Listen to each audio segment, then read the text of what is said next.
Chapter 1767. However, at this moment, a powerful pressure suddenly spread from behind Chu Luiyue.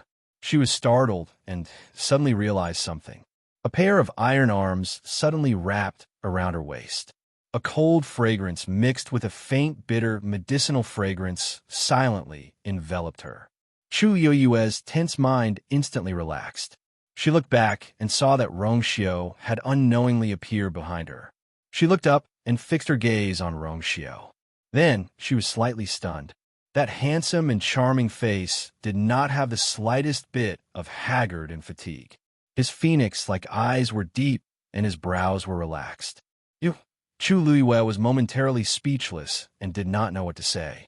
How difficult was it to help the great phoenix dragon reconstruct its physical body? However, Rongxiu did not seem to be affected at all. For a moment, a thought even popped up in Chu Luiyue's mind. To Rongxiu, this seems like a small matter that he can easily accomplish. Seeing that she was in a daze, the corners of Rongxiu's lips curled up slightly. He lowered his head slightly and kissed her forehead gently, his eyes filled with tenderness. "It's been hard on you, you are." Although he had been busy over there, he knew everything that had happened here. Chu Luiyue subconsciously shook her head. "Of course, I will protect my man." When Rongxiu heard this, a faint light flashed across his eyes and the smile on his lips deepened. He hugged her slender waist tightly, as if he wanted to rub her into his bones. Bang! A loud crashing sound came from behind. The great phoenix dragon had swung its broken tail fiercely, but it had collided with a reddish-gold boundary. Above the boundary, brilliance was circulating, and the pressure was impressive. It easily blocked the broken tail outside, and it didn't even cause a ripple. Chu Luiyue's heart skipped a beat. She looked over Rongxiu's shoulder and behind him. A tall and sturdy figure had unknowingly appeared at the side of the lake. It was a man who looked to be in his 40s. He was dressed in a black brocade robe and had a square face. His eyes were as deep as the sea of stars, making him unfathomable. From head to toe, he exuded an indescribably powerful aura. The only thing lacking was that the position of the two arms was empty. That was because the two wing bones on the skeleton had already fused with Zichen's body. However, even though he was standing there, his aura did not diminish in the slightest. Some people were destined to be the noblest and most powerful existences since birth. Mao Zhan was such a person. Just his aura alone was far superior to Mao Yang's. At this moment, Chu Luiyue suddenly understood why Mao Yang had such a deep hatred for Mao Zhan back then, and why he had used all means to get rid of her at all costs. As long as such a person existed, he, Mao Zhan, would never be able to make a name for himself. Unfortunately, no matter how much Mao Yang calculated, he was still one step behind. He would never have thought that Mao Zhan, whom he thought had been dealt with long ago, was still alive. At this moment, after being blocked by the barrier, the great phoenix dragon also looked over unwillingly. However, when the great phoenix dragon saw the figure standing there, it suddenly stopped in its tracks. Mao Zhan laughed and shouted with full energy, "Mao Yang, I haven't seen you for a long time. How have you been?" Mao Yang was shocked and uncontrollably took a few steps back. His eyes widened as he stared at the coiling dragon pillar in front of him, his eyes full of disbelief. The chaos on his side inevitably affected the other elders, and the entire Demon Slayer conference began to shake unstably. The various elders had also heard the voice. When they saw Mao Yang's extremely strange reaction, their hearts were filled with doubt. That? Who's talking? It doesn't sound like Rongxiu or Shang Wanyu. More importantly, that person had directly called the clan leader Mao Yang's name and even said, "How have you been?" Then, was it someone the clan leader knew from before? Moreover, Mao Yang seemed to have known the other party's identity the moment he heard that voice. Just as everyone was confused, Mao Fushan's expression suddenly changed. His voice, could it be Mao Zhan? His voice was extremely soft when he said the last two words. However, in the quiet hall, it was like thunder that exploded in everyone's hearts. Mao Zhan. This name had not been mentioned for too many years. It was the great Phoenix Dragon clan's shame and also their taboo. They had almost forgotten this person's existence. Now that Mao Fushan suddenly mentioned it, they suddenly remembered that person who used to be extremely talented, but eventually became a fierce and crazy person. Nearly a third of the people present had never seen Mao Zhan. However, this name was like thunder to their ears. At this moment, when this name was mentioned, it immediately caused everyone to fall into an even colder silence and deathly silence. In fact, the entire Great Phoenix Dragon clan had never forgotten this name. This person, after a long time, an elder asked in a trembling voice, how is this possible? Wasn't Mao Zhan already dead? Moreover, he died 1,000 years ago. Why did he suddenly appear in the coiling dragon pillar? No one spoke. They all knew in their hearts that no matter how impossible this matter sounded, Mao Fushan and Mao Yang's reaction was already better than 1,000 words. The person who spoke inside must be Mao Zhan without a doubt. Mao Yang's mind was blank, his ears were buzzing, and his body was cold. Mao Zhan, the moment he heard that voice, he knew the other party's identity. How is he still alive? How is he still alive? Mao Yang suddenly came back to his senses and suddenly raised his head. He stared at the coiling dragon pillar with a paranoid and a trace of madness.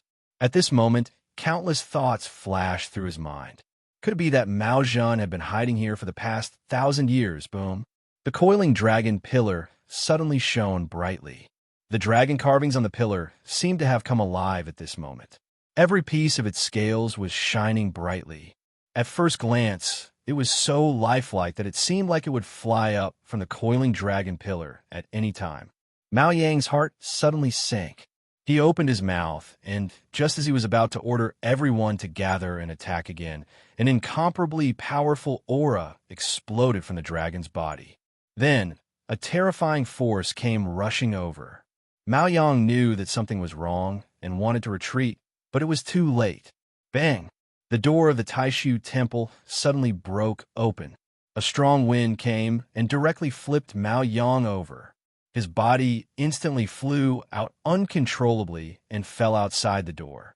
Puff! It was as if something had ruthlessly crushed his body. His chest shook, and he uncontrollably spat out a mouthful of blood. Almost at the same time, a purple-gold light rushed out from the coiling dragon pillar. A tall and burly figure stood not far in front of Mao Yang and laughed loudly. Mao Yang, I haven't seen you for 1,000 years. I thought you had improved, but it turns out that you're still as useless as before.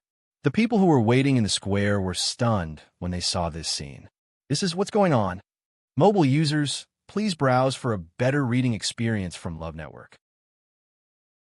Chapter 1768. Mao Yang was the clan leader. How could he be chased out of the Great Void Temple in such a pathetic state? And who was that man? Countless gazes converged on him. That man looked to be in his 40s. He had a square face and a muscular body. His aura was astonishing. He was also a great Void Phoenix Dragon. Only his sleeves were empty, as if he was missing 2 arms. However, this did not affect his majesty and nobility at all. Just by standing there, he already made people subconsciously look up to him and submit to him. The square was dead silent. Everyone stared blankly at this scene. After a while, an older person finally reacted. That is, his lips trembled for a long time, but he still did not say that name. At this moment, Mao Yang finally stood up. His eyes were bloodshot as he stared in front of him. His fists were clenched so tightly that his bones were almost crushed. Mao Zhan, it's really you. Every word seemed to be squeezed out from the gaps between his teeth. You're actually not dead yet. His eyes were filled with undisguised hatred. When the surrounding people heard this, they were all dumbfounded. Mao Zhan? Could it be that Mao Zhan from 1,000 years ago? Mao Zhan laughed. You're not dead yet, Mao Yang.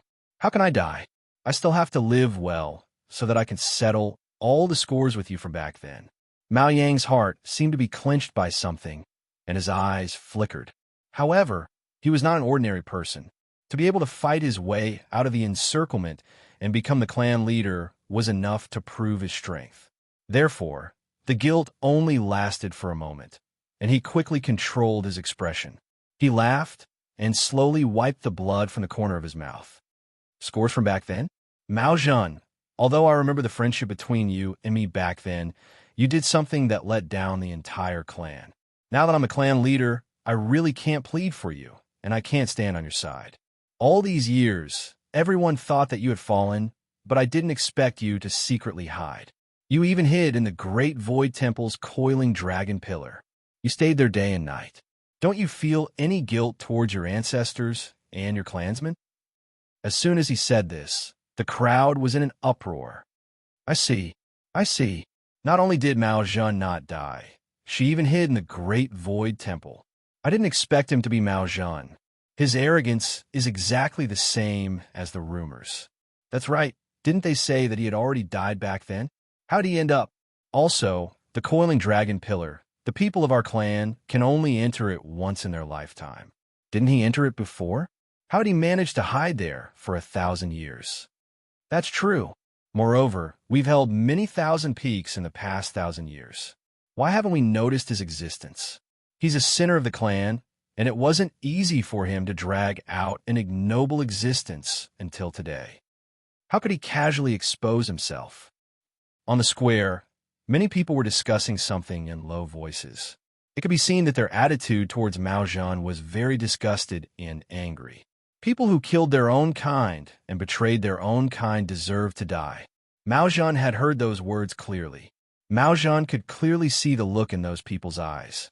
However, there was not the slightest trace of anger on his face. Instead, he smiled. This scene was all too familiar.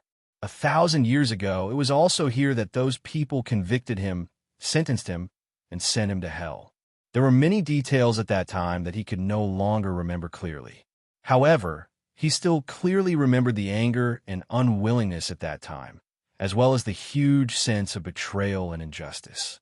A long time had passed, and now, when faced with such a situation again, he was completely relieved. Mao Yang saw the smile on his face and immediately felt that it was very dazzling. What was he smiling about? Could he not tell what kind of attitude these people had towards him? Even if he was still alive and had returned, the entire tribe of the Great Phoenix Dragons would not accept him. How could he still smile? Mao Yang could not help but ask, Mao Zhan, don't you have anything to say to all these questions? With the support of these people, Mao Yang suddenly felt a lot more confident. He knew which debt Mao Zhan wanted to settle with him. But after his initial shock and panic, he thought carefully and was not flustered anymore. What was he afraid of? Everything that happened back then was flawless. Mao Zhan definitely did not have any evidence. If he did, why would he wait until now to bring it out? Moreover, so many years had passed. Everything was a foregone conclusion and buried by the dust of time. Mao Zhan, how could he still have a chance to turn things around? Thinking of this, Mao Yang straightened his back and even looked at Mao Zhan with an aggressive gaze. Everyone gradually quieted down and waited for Mao Zhan's answer. However, in the face of Mao Yang's questioning, Mao Zhan did not seem to care at all. He snorted as if he had heard a joke. Then, he suddenly turned around and looked at the Great Void Temple. You guys come over too. These words were full of energy. Every word was like a heavy hammer that ruthlessly smashed into the hearts of everyone. Everyone's gazes followed his gaze. Who was he calling? The door of the Great Void Temple was still open. The few elders who were previously inside had already walked out when Mao Zhan kicked Mao Yang out. Logically speaking, there should be no one in the main hall at this time. Suddenly, Mao Yang seemed to have thought of something and his expression changed. Wait, there were indeed people inside who had not come out. Just as this thought flashed through his mind, Mao Zhan saw two figures walking out of the Great Void Temple side by side. When he saw the faces of the two people, Mao Yang suddenly clenched his fists. Rongxiu and Shang Wanyu. It was indeed them. Almost in an instant, Mao Yang connected the dots of the previous events. It was no wonder that Rongxiu and Shang Wanyu could enter the spiraling dragon pillar without anyone noticing. It was no wonder that Mao Zhan, who did not even have a corpse, had regained his physical body. It was obvious that they had joined forces. After figuring this out, Mao Yang almost wanted to laugh out loud. Mao Zhen had really gone crazy. In order to rebuild his physical body and come back for revenge, he had actually colluded with the human race. Not only him, but the entire Great Void Phoenix Dragon tribe would not let this matter go easily. This was simply another humiliation to the tribe. He did not believe that the Great Void Phoenix Dragon, who had been arrogant for tens of thousands of years, would accept such a thing. However, just as he was about to sneer and mock them, he saw a small figure behind Rong Xiao and Shang Wanyu. It looked like a 3- or 4-year-old girl. She was as fair as snow and adorable and wore a pure gold lotus leaf dress. Her hair was tied up in 2 buns. When she walked, the red string bell on her head would jingle. It was crisp and pleasant to the ear. At this moment, she was hugging a purplish gold ball of light and following closely behind. Mao Yang was stunned for a moment before he took in a deep breath of cold air. Mobile users, please browse for a better reading experience from Love Network. Chapter 1769. Crimson Gold Heavenly Phoenix. There was no mistaking the aura of that girl. She was undoubtedly a crimson gold heavenly phoenix. Soon, everyone in the square noticed the existence of Tuanzi, and they all exclaimed in shock. That's a crimson gold heavenly phoenix. Why would a crimson gold heavenly phoenix appear on Divine Dragon Island? No, she still looks very young. How did she transform into a human? The square was in an uproar. Mao Yang suddenly thought of something, and his pupils constricted. This was the contracted divine beast of Shang Wanyu. But wasn't this crimson gold heavenly phoenix blocked outside Divine Dragon Island? Why did it appear here now? Countless thoughts flashed through his mind, and it was extremely chaotic. Mao Yang gradually realized that many things had gotten out of his control. Everything was developing in an unpredictable and dangerous direction. He immediately took a step forward, pointed at Mao Zhen, and shouted sternly, "Mao Zhen, aren't you going too far? Not only did you collude with the human race to let them enter the coiling dragon pillar, you even let the crimson gold heavenly phoenix follow in. What are you planning to do? Ask yourself honestly, are you worthy of your ancestors? Are you worthy of the great Phoenix Dragon clan?" At this moment, Rong Xiao and Chu Luiwei had already walked to Mao Zhen's side. Dumpling was also beside them. The purplish gold ball of light in her arms was Zi Chun. This ball of light was even bigger than her small body. Fortunately, she was not an ordinary human child, but a crimson gold heavenly phoenix. Therefore, it was not tiring to hold this ball of light. When they reached the place, Dumpling put down the ball of light again and let out a long breath. For some reason, Zi Chun had not come out until now. The purplish gold light had completely covered his body. Even Dumpling, who was standing very close, could not see the situation inside clearly. Chu Luiwei smiled and patted her head. "Dumpling, thank you for your hard work." Originally, she was going to bring Zi Chun out herself. However, before she could do anything, Dumpling beat her to it. "Not at all. It's only right to take care of your little brother." Dumpling grinned widely. Chu Luiwei raised his eyebrows and glanced at the ball of light again. At this moment, Zi Chen's figure could no longer be seen. The surging aura of the ball of light had also calmed down. She smiled but didn't say anything. Mao Zhen asked, "How are you guys?" Rong Xiao laughed. "With Senior Mao Zhen here, we are naturally safe and sound." Only then did Mao Zhen relax. Now his attitude towards Rong Xiao and Shang Wanyu was completely different from before. Although he had been busy fusing with the physical body, he was aware of everything that had happened around him. These two people were indeed much more powerful than he had expected. It was all thanks to these two that he was able to come out of that place. Therefore, he had long regarded them as one of his own. "Don't worry. As long as I'm around, no one will dare to touch you on Divine Dragon Island." Mao Zhen's voice was low and domineering. When everyone heard this, they looked at each other in shock. What was Mao Zhen doing? The great Void Phoenix Dragon race had always treated the human race coldly and even with disdain. Not to mention these two.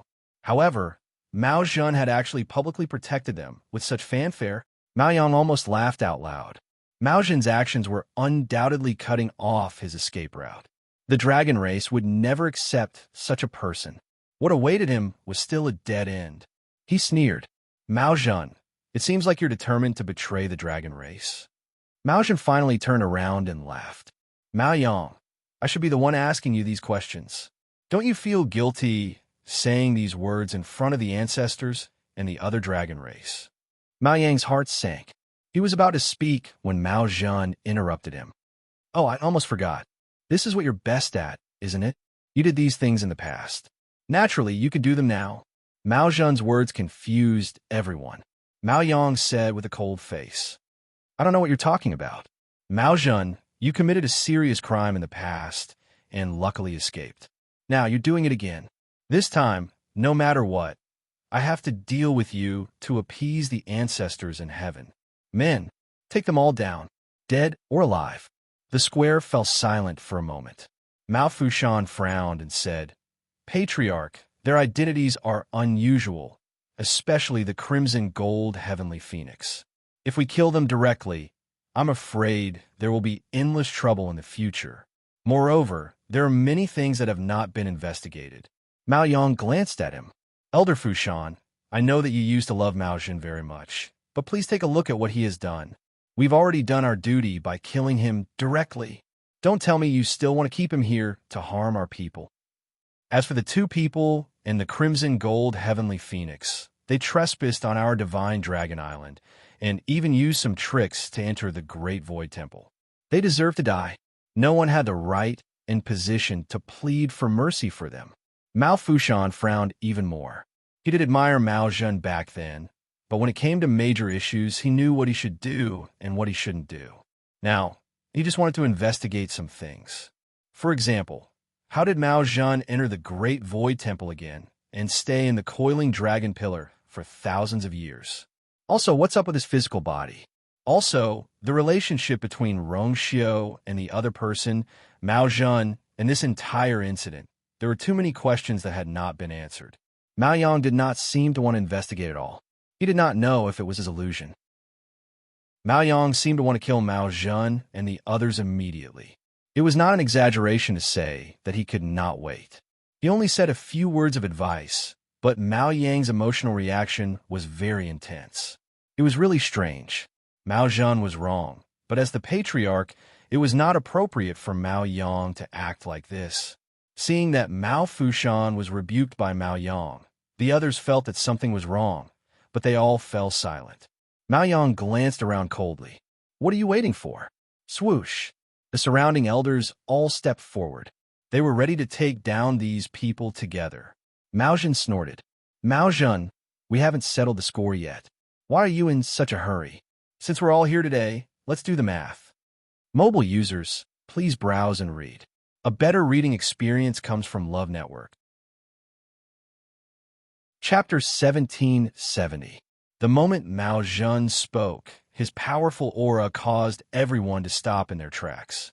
Back then, you cruelly killed 7 of your own kind. That is your first crime. Then, you took advantage of the critical moment when I was breaking through and attacked me. You even blamed the deaths of those 7 people on me. That is your second crime. Finally, you took advantage of the fact that I was imprisoned in 7 Lotus Peak to forcibly take away my bloodline power to improve your own talent. That is your third crime. Mao Yang, which one of these crimes wasn't done by you? You have committed so many crimes and are responsible for the deaths of so many of your own kind. How dare you question me? Mao Zhen's expression was cold, and his gaze was as sharp as a knife. He stared at Mao Yang and did not hide his sarcasm. I would like to ask you instead. You stepped on the bones and blood of your own kind to ascend to the position of the clan leader. Have you been sitting there steadily for so many years? Mao Zhen's voice reverberated in the square. It fell clearly into everyone's ears. Dead silence. Everyone instinctively looked at Mao Yang. Didn't Mao Zhen do all those things back then? What did it have to do with Mao Yang? Mao Yang gritted his teeth when he sensed those gazes. In the end, he couldn't stop Mao Zhen from saying those words. Fortunately, he had already made sufficient mental preparations beforehand, so he was able to perfectly control his expression and reaction at this time. He laughed coldly as if he had heard something funny. Mao Zhan, what nonsense are you talking about? Those 7 clansmen were indeed killed by you, and the evidence back then was irrefutable. You can't deny it. This matter has been settled a long time ago. Now you say that I killed them? Isn't that too ridiculous? Moreover, what reason do I have to go through so much trouble to frame you? Mao Zhan raised his eyebrows. The reason? Don't you know it best? Back then, you were just a mediocre talent. Even without me, there were many people in the clan who were more outstanding than you. Why is it that the position of the clan leader has been given to you? When this question was asked, many people's expressions immediately changed. In fact, many people had always been curious about this matter. At that time, Mao Yang was indeed not considered a peak existence in the clan. The talent tested at the Thousand Summit could only be considered to be above average. But ever since the Thousand Summit, his talent and strength had soared. Everyone thought that this was because Mao Yang had obtained an extremely powerful inheritance after entering the Great Void Temple at the Thousand Peaks. It wasn't that there hadn't been such a precedent in the clan before, but his change was the most obvious. He began to constantly surpass his peers in the clan. In addition, Mao Zhan had already fallen at that time.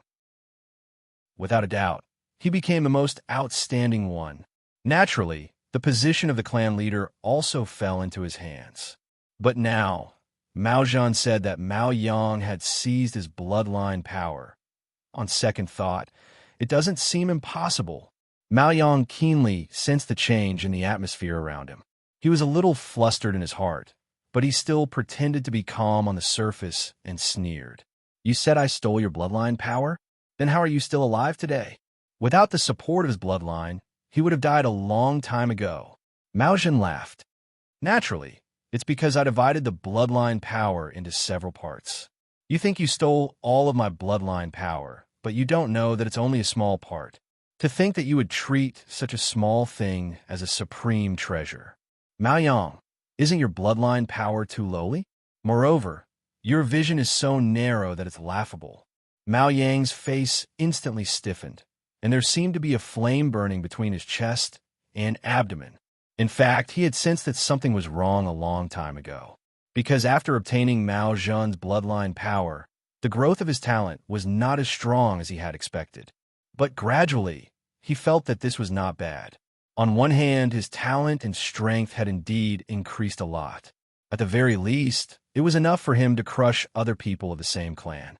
On the other hand, he would not arouse too many suspicions. If someone asked, he would say that it was because he had obtained a good inheritance. Anyway, he could rely on this to get everything he wanted. What was there to care about? Therefore, he had not thought too much about this matter all these years. Until now, when he heard Mao Zhan's words. The reason he was so angry and crazy was not because of what Mao Zhan said, but because of Mao Zhan's arrogant tone. It was as if others could only be trampled under his feet and never be able to turn over. He hated this feeling the most. In the past, Mao Zhan was the pride of the heavens, the most dazzling existence in the entire clan. But now, he was just a sinner who had betrayed the clan. He had relied on the half of the remains of the Shangguan Yu to barely reconstruct his body, and he did not even have 2 arms. Yet, he still dared to be so arrogant. What a joke. The world had changed a long time ago. Nonsense. Mao Zhan, I think you're still crazy. As Mao Yang spoke, he looked at the surrounding people and sternly reprimanded. What are you waiting for? Didn't you hear my order just now? Mao Yang rarely lost his temper in front of others. But at this time, he seemed to have changed into a different person. From head to toe, he exuded a cold aura that made people shudder. Some people secretly exchanged glances and frowned. At this time, not only Mao Fushan, but they also noticed that Mao Yang seemed to be a little anxious. He was in a hurry to get rid of Mao Zhan, as if he could not wait another minute. Just as the surrounding people were about to make a move, Mao Fushan suddenly said, "Wait." He had a high prestige in the clan, so when he spoke, those people stopped. Mao Yang asked with a cold face, "What? Elder Fushan, are you really going to speak up for him?" Mao Fushan stroked his beard and said slowly, "Patriarch, you misunderstand. I'm doing this for your own good. Mao Zhan slandered you like this, and it's extremely serious for your reputation to be damaged. If you kill him now, it will show that you have a guilty conscience and confirm his accusations. In my opinion, it's better to thoroughly investigate this matter. This is the best for you and the entire clan. What do you think? Although Mao Fushan's tone was questioning, his determined expression made it clear that he had already decided to do so. Mao Yang gnashed his teeth in hatred. This Mao Fushan was also troublesome. If he had stayed by the side obediently, this matter would have been resolved long ago. But he still jumped out and said that he wanted to investigate all of this. He took a deep breath and barely suppressed the anger in his heart. All right, since Elder Fushan wants to investigate, then you can investigate. He did not believe that Mao Zhan could not defend himself back then. Now, he could still make a comeback. Mobile users, please browse and read. A better reading experience comes from the Love Network. Chapter 1771. Miao Fushan nodded and took a step forward to look at Mao Zhan. Something seemed to be surging in the depths of his weathered eyes, and his expression was somewhat complicated. Back then, he had indeed thought highly of Mao Zhan and admired him very much. When he heard that Mao Zhan had killed 7 of his own kind, he had been in disbelief. He had even pleaded for mercy on his behalf, hoping that the Patriarch and the others at that time would investigate the matter thoroughly. Unfortunately, the truth came to light later, and everything proved that Mao Zhan was guilty. He had been sad about this for a long time, not only for Mao Zhan, but also for the entire Great Phoenix Dragon tribe. Because Mao Zhan was a publicly acknowledged genius, they had always had high hopes for him, hoping that he could lead the entire Great Phoenix Dragon tribe to greater glory. Unfortunately, everything had turned into an illusion. Who would have thought that they would see Mao Zhan again after 1,000 years? Mao Zhan, do you have any evidence for what you said just now? Miao Fushan asked in a deep voice. Mao Zhan smiled and said frankly, no. Everyone fell silent for a moment, then quickly became noisy. No, he had no evidence, and he was still so confident. Was he toying with them? Miao Fushan's expression also turned cold. Mao Zhan, you have to pay attention to evidence when you speak. If you don't have evidence, what you said just now proves that what you said was baseless accusations. Mao Yang's eyes flashed with mockery and ridicule. Now, there was no need for him to say anything. Mao Zhan's actions had already angered many people. There was no saving him from his own death. Mao Zhan's expression did not change, and he was still frank and upright. Back then, Mao Yang had destroyed all the evidence in order to put him to death. At that time, he had not been able to find any clues, let alone now. Of course, it's not baseless accusations. Mao Zhan said, what I said is the truth. Mao Yang sneered. Since there's no evidence, how can we believe you? Are you telling the truth just because you say it's the truth? How could there be such a good thing in the world? At this moment, everyone gradually came to their senses. That's right. Without evidence, how can we believe him? When I saw how confident he was earlier, I thought he really had sufficient evidence. Who knew that he was just talking? That's right. We can't just believe whatever he says. The people who did such crazy things back then can't be trusted at all. In my opinion, the Patriarch should just kill him directly. If you continue to ask, it will only be a waste of energy and time. Everyone was discussing spiritedly, but their attitudes were surprisingly unanimous. Chu Luiyue knitted her brows slightly as she listened. Everyone in the Great Void Phoenix Dragon tribe hated Mao Zhan. It wouldn't be that easy to turn the tables around. As if sensing her thoughts, Rong Xiao held her hand and gently rubbed his fingers on the back of her hand as he softly said, don't worry. 1,000 years is too long. It's not a simple matter to change their inherent thinking. Chu Luiyue gently nodded. There weren't many people who were related to that incident that year. Most of the people in the square were juniors. They had been influenced since they were young. When the name Mao Zhan was mentioned, they would subconsciously associate it with words like betrayal and madness. When they saw Mao Zhan, they were naturally biased. It was indeed impossible for them to change their minds with just a few sentences, unless Mao Zhan could produce solid evidence. But Mao Zhan himself had said that he had no evidence about those things. Chu Liwa looked up and stared at Mao Zhan for a while. The current situation didn't seem to affect him. He was still calm, indifferent and calm. When he looked at Mao Yang, there was even a hint of a mocking smile at the corners of his eyes. Chu Liwa suddenly felt assured. Mao Zhan must have other trump cards. Mao Fushan shook his head, unable to hide his disappointment. He originally thought that, Mao Zhan, since you don't have evidence, then there's no need to continue.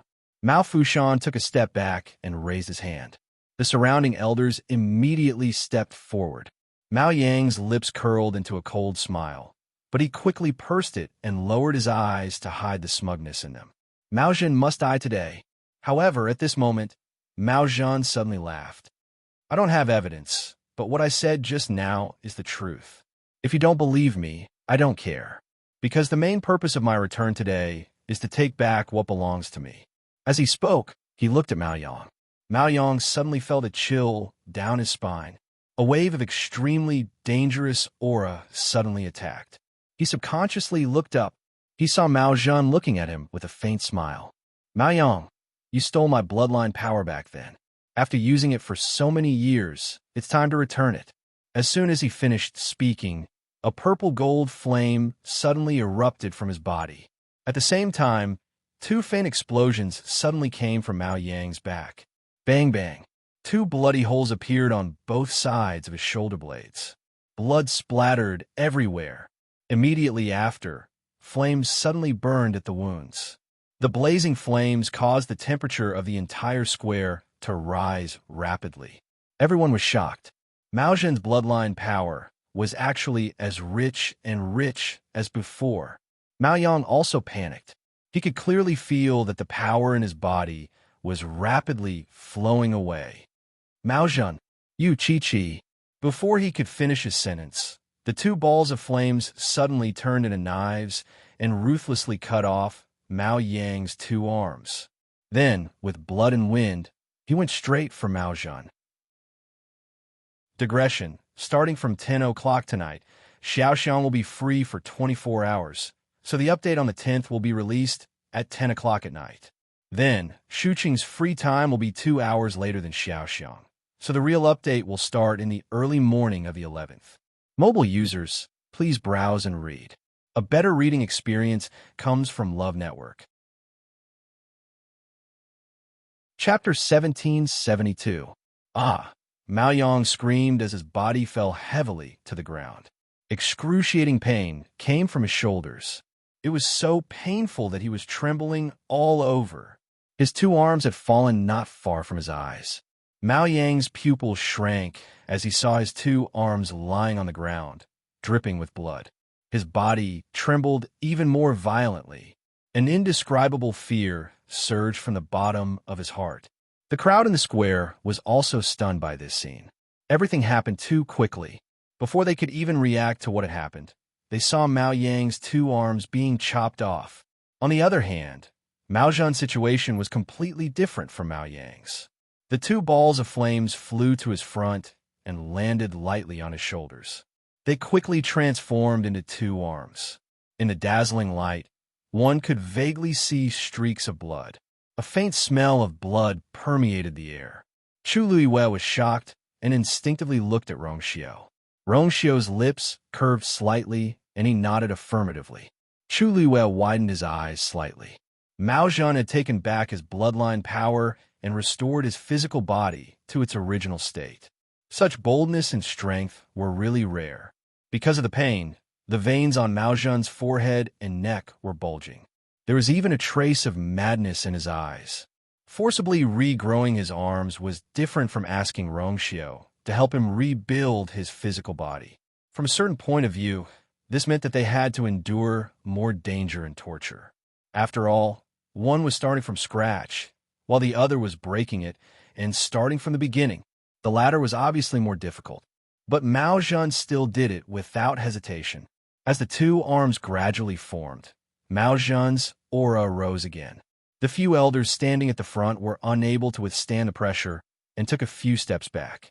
Their faces were filled with shock. Even if Mao Zedong did not die back then, his physical body was indeed damaged. They could tell that he must have asked Rong Xiu and Shang Wanyu for help. However, the level of that skeleton wasn't particularly high. Otherwise, Mao Yao wouldn't have let go of the grave mistake he had made so easily. Logically speaking, Mao Zedong shouldn't have any strength left.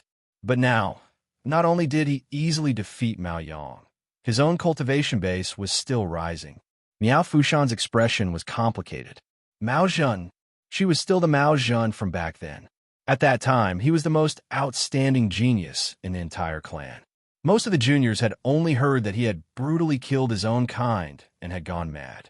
They didn't know much about his talents and abilities. In fact, shocking talent, only seen once in 10,000 years. This description was absolutely not an exaggeration. Even after so many years, there was still no one who could stand shoulder to shoulder with him. Not even Mao Yang.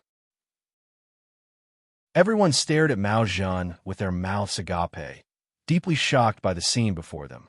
He didn't even have time to care about Mao Yang, who was lying on the ground. In fact, at this time, no one dared to come forward.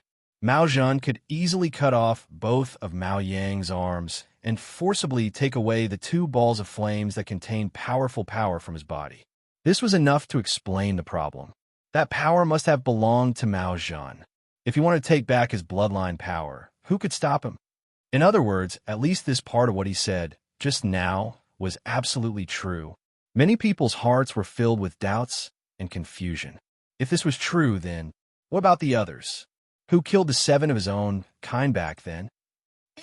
Mao Yang spat out a mouthful of blood, his heart filled with hatred.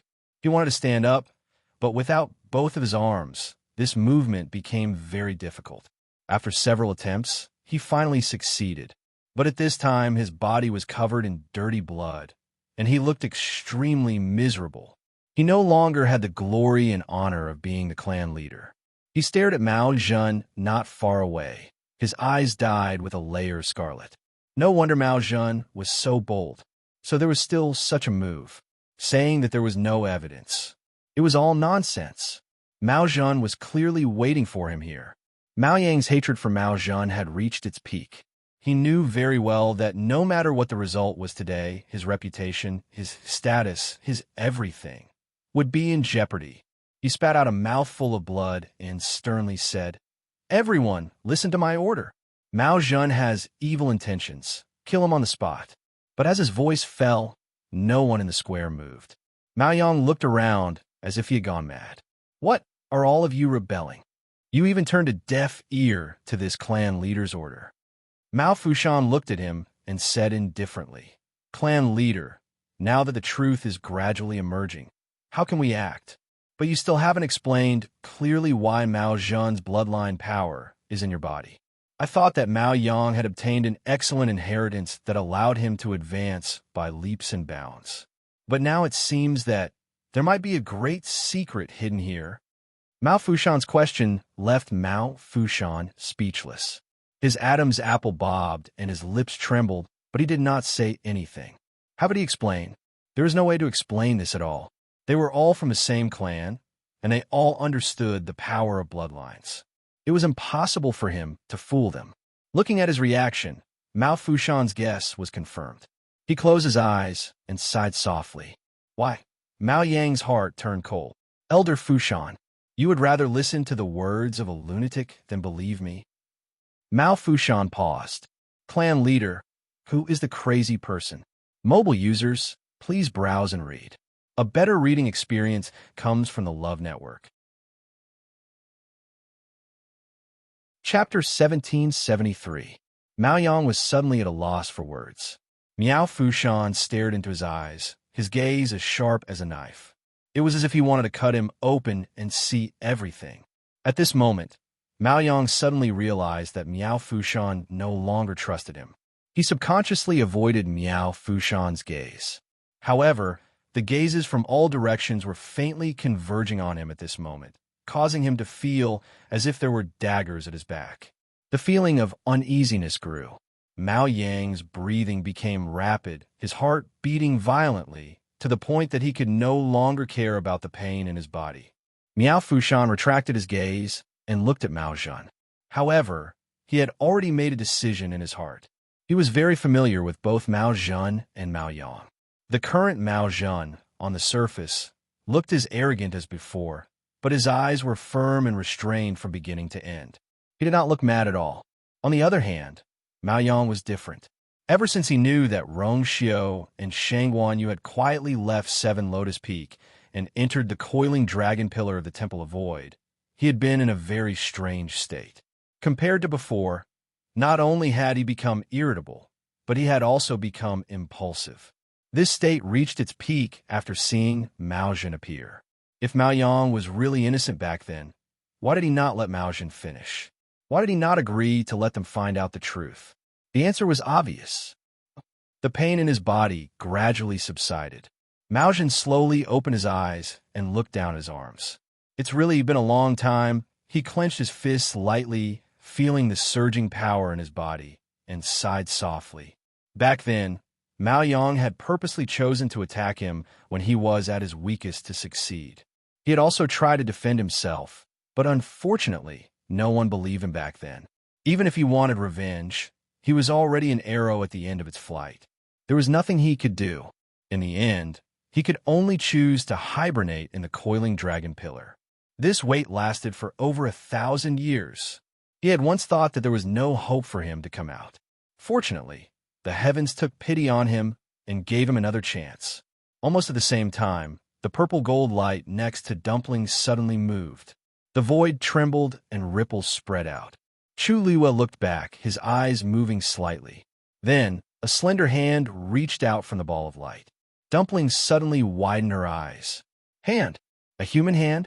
This, under her shocked gaze, a tall and slender figure walked out of the purple gold light. It was a young man who looked to be in his 20s. His cheeks were thin, and his facial features were deep and handsome. Between his eyebrows, there was a purple gold vertical mark. It made him look even more demonic. He was very tall and wore a long black robe, which made his shoulders seem even wider and his waist narrow, and his figure tall and slender. His eyes were cold and sharp, and his lips were extremely thin. When he slightly pursed his lips, it naturally carried a bit of a cold aura, and he was imposing without being angry. Dumpling's black, grape-like eyes widened. She pointed her chubby little finger at him and stuttered. You're Zi-chun? Hearing this, Zi-chun looked over with an indifferent expression. Thank you for your help. He was thanking Dumpling for all the help she had given him. Zi-chun had always been a cold and taciturn person. It was not easy for him to say such words. However, at this moment, Dumpling was already in a daze. She looked at him blankly, and only one thought was left in her mind. She was done for. Her dream of being a big sister was probably going to be ruined. At this thought, Dumpling finally couldn't help but purse her lips.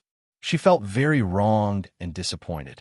It turned out that all her previous efforts were in vain. She couldn't even reach Zi-chen's thigh. In terms of aura, she had lost directly. The point was, Zi-chen's aura was not inferior to hers. That's right, Mao Zhan's strength had increased, so his strength had naturally increased as well. Oof. Dumpling turned around angrily and hugged her two little arms. The bells on her head rang. Angry. She couldn't beat him in the past.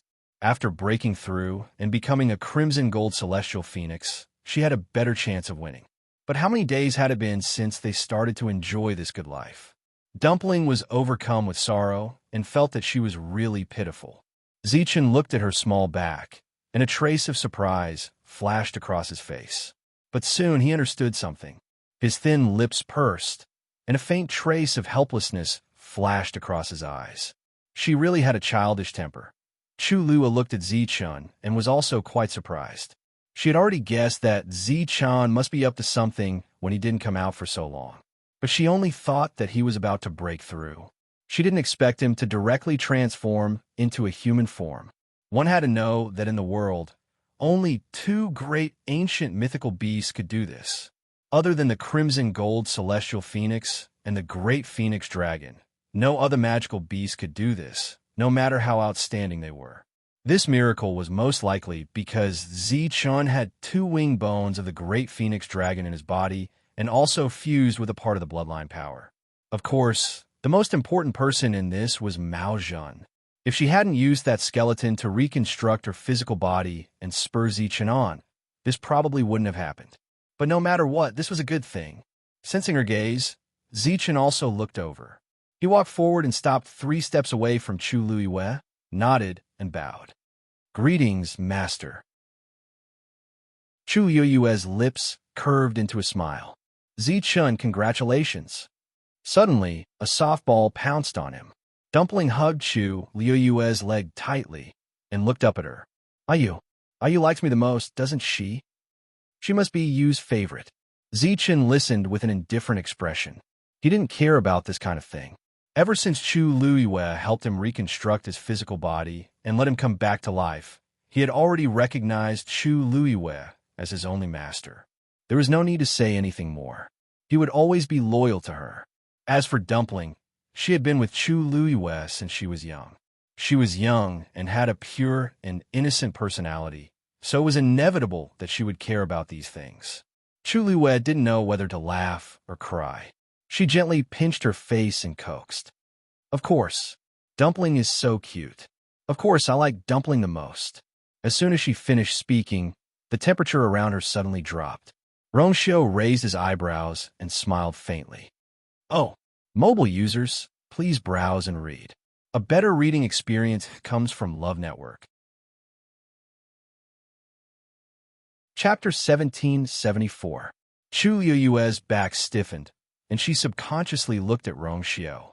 Rongxiu raised his eyebrows slightly. Even if he didn't say anything, Chu Luiyue knew what he meant. It was just because of the words favorite just now. Chu Luiyue had a headache.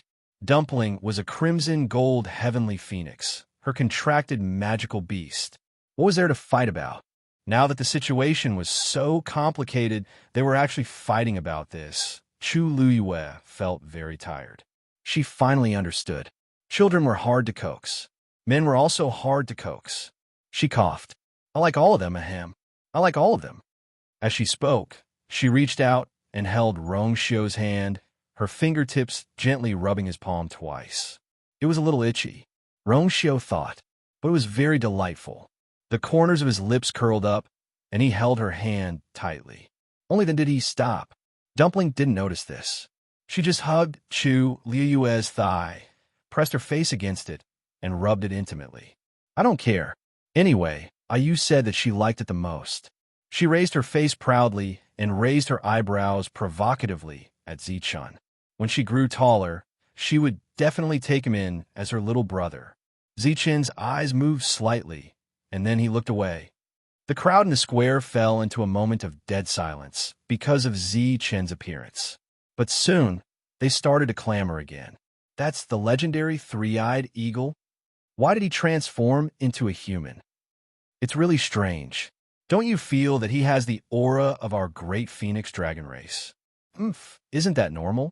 Don't forget, Shang Wanyu took the wing bone from his ancestor's skeleton and helped him reconstruct his body." That's true. In that case, the legendary three-eyed eagle and Mao Zhan actually used the same skeleton? It must be. After Mao Zhan's strength increased, just now, the aura of the legendary three-eyed eagle also increased a lot. But if that's really the case, then wouldn't Mao Zhan be connected to the three-eyed eagle? All kinds of discussions could be heard from all directions.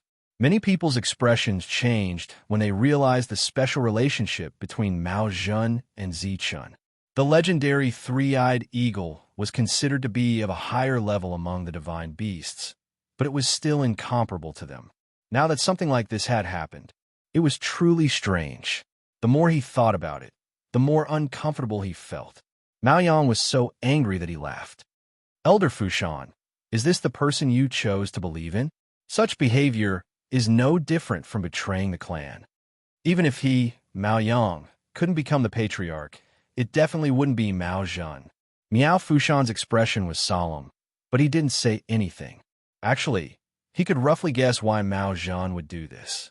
He had no other choice but to take this path. If the great phoenix dragon wanted to reconstruct its physical body, it had to use the remains of its own kind. Otherwise, it would never succeed. Other than asking Shang Wanyu for help, what else could he do? As it turned out, it was indeed effective. It was a pity that the legendary three-eyed eagle would cause trouble. It was almost impossible for the people in the clan to accept this. Mao Zhen, what else do you have to say? Mao Fushan asked. Mao Zhen smiled and looked at Mao Yang. I just said that I came back this time to take back what belongs to me, the power of my bloodline, and the position of the patriarch. As soon as he finished speaking, everyone was shocked. Mao Zhen was too presumptuous. He actually said that he wanted to take the position of the patriarch. Mao Yang was still here. Mao Yang had already expected him to say this. He couldn't help but sneer. Mao Zhen, this is your real goal, right? The position of the patriarch. Why don't you take a look and see if you're worthy? Even if Mao Zhen proved that he had snatched a part of his bloodline power back then, so what? Mao Zhen couldn't explain the deaths of the 7 clan members no matter what. He couldn't produce the strongest evidence, and this matter would at most become an unjust case. Mao Zhen could pull him down from the position of the patriarch, but he couldn't take it himself. Mao Fushan also shook his head. Mao Zhen, your request is indeed too much. Back then, Mao Zhen was indeed the recognized successor of the patriarch. However, many things happened later, and in the end, Mao Yang became the patriarch. Now, Mao Yang couldn't keep his position as the patriarch. If Mao Zhen could clear up all the misunderstandings and prove his innocence, he might be able to replace him. However, the key was that he couldn't explain everything now. More importantly, he had an extremely special relationship with the legendary three-eyed eagle. Just this alone was enough to make the elders agree to let him become the patriarch. The Great Phoenix Dragon clan had a total of 9 elders, and they had the right to decide many things in the clan. If he wanted to become the patriarch, he had to get the unanimous consent of the 9 elders. Mao Zhen couldn't pass this hurdle alone. Mao Zhen, however, laughed. Elder Fushan, until now, you still haven't asked why Mao Yang attacked me back then? Mao Fushan was stunned. What happened just now was too shocking, and he indeed didn't have time to ask this question. He looked at Mao Yang suspiciously. Mao Yang and Mao Zhen didn't seem to have an open conflict in the past. He always thought that it was because Mao Zhen was too outstanding that Mao Yang was jealous and ruthless. Could it be that there was another reason behind this? Mao Yang's body tensed up, but his heart gradually sank. Mao Zhen dared to say this. Didn't that mean that thing was still on him? But how was that possible? Mao Zhen's physical body was destroyed back then. Even if his soul wasn't destroyed, it should be impossible for him to continue keeping that thing. But now, Mao Zhen seemed to be quite confident. Mao Yang's mind raced. Could it be that Mao Zhen was lying to him? Mao Fushan asked, Mao Yang, do you have anything to say about this matter? This time, he didn't call him patriarch, but directly called Mao Yang by his name. Many people quickly exchanged glances. It seemed that Elder Fushan didn't intend to recognize Mao Yang as the patriarch anymore.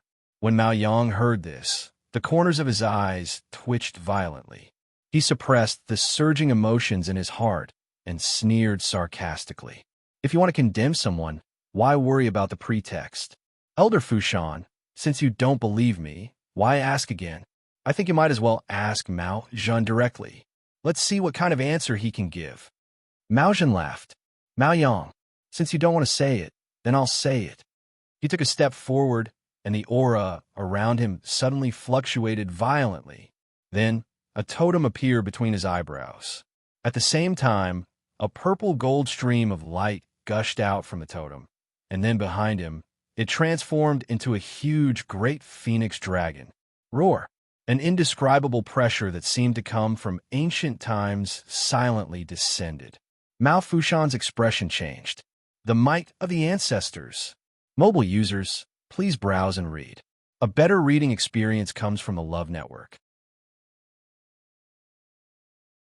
Chapter 1775. In an instant, the aura was so powerful that it shook the heavens and earth. The great Phoenix Dragon Tribe members in the square changed their expressions and knelt down. "Welcome, Ancestor!" In the blink of an eye, everyone in the square had knelt down, including Miao Fushan and the rest. They all knelt down respectfully. Only Mao Yang's face was filled with shock and horror as he stared at the giant phantom that had suddenly appeared. His mind was blank. Ancestor, this was the power of the Ancestor. The Ancestor of the great Phoenix Dragon Tribe was naturally no longer around. However, that Ancestor had purposely left behind an aura in the Great Void Temple to protect the tribe. When the clansmen entered the Great Void Temple, they would feel this faintly discernible aura and pressure. Therefore, they were very familiar with this.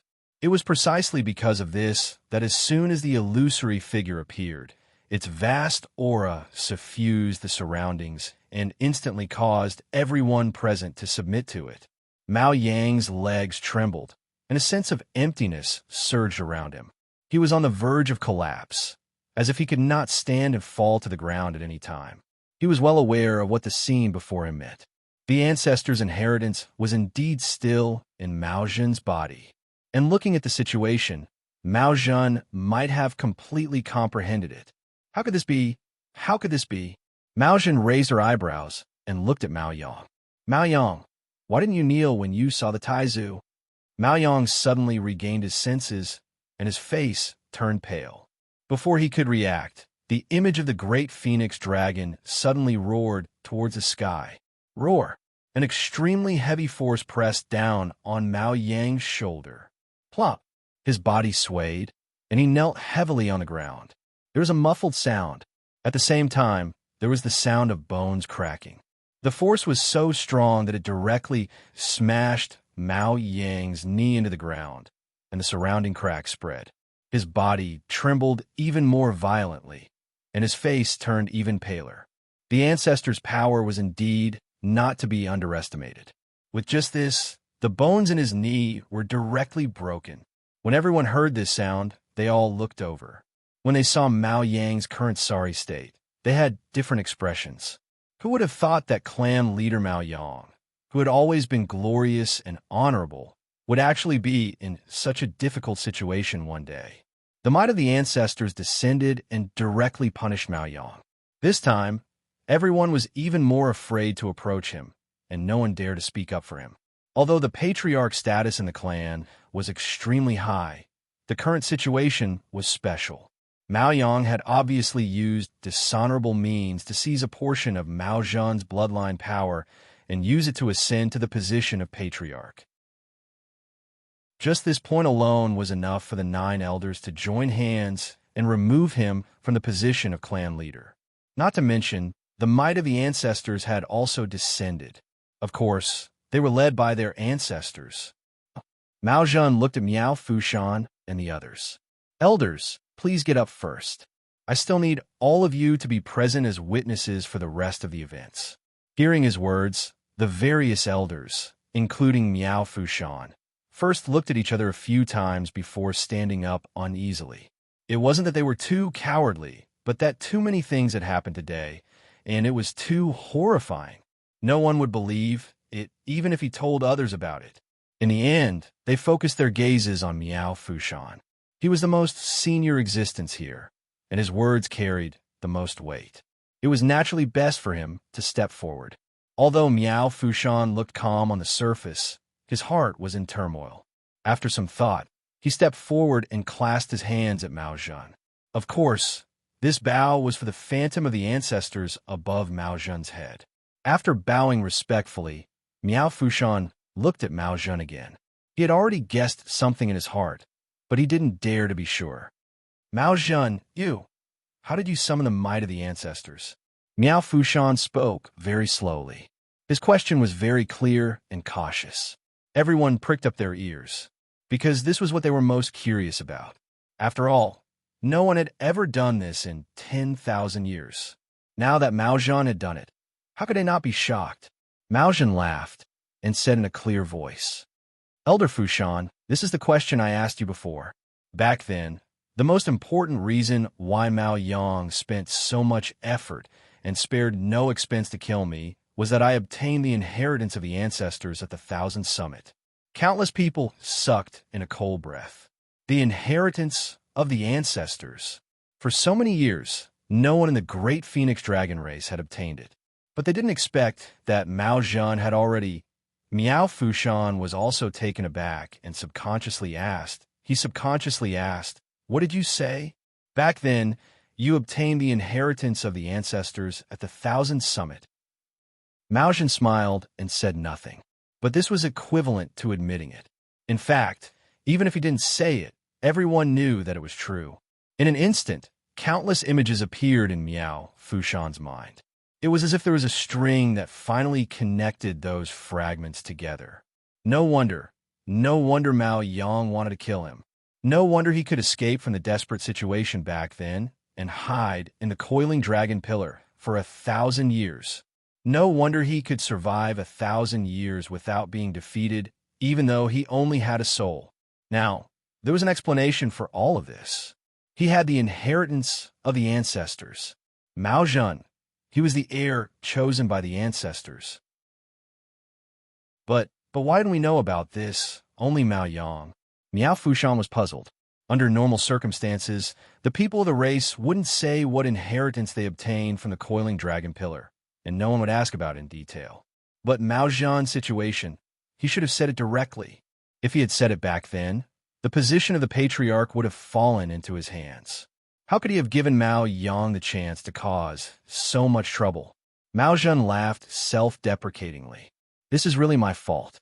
I was too arrogant back then and didn't have enough vigilance. I can only say that I deserve to suffer such a big loss. Back then, he was the pride of the race and was incomparably arrogant. After obtaining the inheritance of the ancestors, this pride turned into arrogance. He didn't say this immediately, only wanting to wait until he comprehended the inheritance of the ancestors before announcing it. However, before he could wait for that day, Mao Yang had already set up a series of schemes to frame him. At that time, he wasn't prepared at all. By the time he realized that something was wrong and wanted to counterattack, it was already too late. This delay lasted for 1,000 years. He looked at Mao Yang. The latter was already kneeling on the ground, his face ashen. Nothing could prove everything more than this. This time, he was really finished. Mao Zhan walked forward and stood in front of Mao Yang, looking down at him. Mao Yang, you've stolen the power of my bloodline and the position of the patriarch for many years. Now it's time to return it, right? Mobile users, please browse for a better reading experience from the Love Network. Chapter 1776. Mao Yang subconsciously struggled to get up, but that heavy and terrifying pressure firmly suppressed him, rendering him unable to move. Deep despair and fear surged from the bottom of his heart. Intense emotions surged in his chest, finally causing his chest to tremble, and he spat out a mouthful of blood. Mao Zhan waved his sleeve, and a purple-gold stream of light formed a barrier in front of him. Mao Yang's blood splashed on it and quickly burned away. "Don't dirty my clothes." Mao Zhan's expression was indifferent, his voice cold. Mao Yang felt even more resentful and humiliated. His lips trembled, but he could not say a word, only spitting out a few more mouthfuls of blood. After this torment, his face was as pale as a ghost, and he was on the verge of death. Mao Zhan looked at Mao Fushan and the several elders standing next to him. "Since I have inherited the ancestors' legacy, I will naturally replace Mao Yang as the patriarch. I wonder if any of the elders have any objections?" After a brief silence, Mao Fushan spoke first. "Since the ancestor has already made the decision, we will naturally comply." The other elders nodded in agreement after hearing his words. "We have no objections." This was not because they had submitted to Mao Zhan's pressure, but because they were sincere. In the past, they had misunderstood Mao Zhan, but now, everything in front of them was enough to prove Mao Zhan's innocence. Even if he had not inherited the ancestor's legacy, he was absolutely qualified. In all these years, no one had truly surpassed Mao Zhan. He was also the #1 genius and expert in the clan. It was natural for him to be the patriarch. After a moment of silence, The people kneeling in the square all saluted and shouted, "Congratulations, Patriarch!" Their shouts shook the heavens, their momentum grand. Most people had excited expressions on their faces. The initial shock and confusion had completely dissipated. Only joy and excitement remained. How could they not be happy? Mao Yang had done all kinds of evil. Back then, he had used insidious methods to seize the Patriarch's position. He was the shame of the entire clan. Now that he had been demoted, it was reasonable. But Mao Zedong had not only clarified the truth of that year, but also he had inherited the ancestors' legacy. Such a person as the Patriarch was naturally different. Even if he had a special relationship with the legendary three-eyed eagle, it was nothing compared to the recognition of the ancestor. Thinking about it, it made sense why Mao Zedong was able to hide in the coiling dragon pillar for so many years. Wasn't it all because of the ancestor's favor? There was nothing to dispute about this matter. Hearing the almost boiling cheers of celebration, Mao Yang rolled his eyes and fainted. Mao Zedong gestured with his hand, and the square quickly quieted down. Chu Luiwei was secretly amazed. That was exactly what the saying, strict obedience to orders and prohibitions. Mao Zedong had just returned, and she had already received so much support from everyone. She was indeed extraordinary. She winked at Rong Xiao. This time, they had truly helped the right person by lending a helping hand. Rong Xiao's lips curved up, and he held her hand even tighter. This trip to Divine Dragon Island was indeed unexpected. But fortunately, it was more daunting than dangerous, and he even made a profit in the end. Being able to be on good terms with Mao Zedong was absolutely beneficial to them. This time, not only could they leave smoothly, but they could also be considered to have dealings with the great Void Phoenix Dragon tribe in the future. With this layer of relationship, it would undoubtedly be much more convenient to deal with many things in the future. Mao Zedong said to an elder next to him, "Wake him up." The elder responded and quickly walked forward.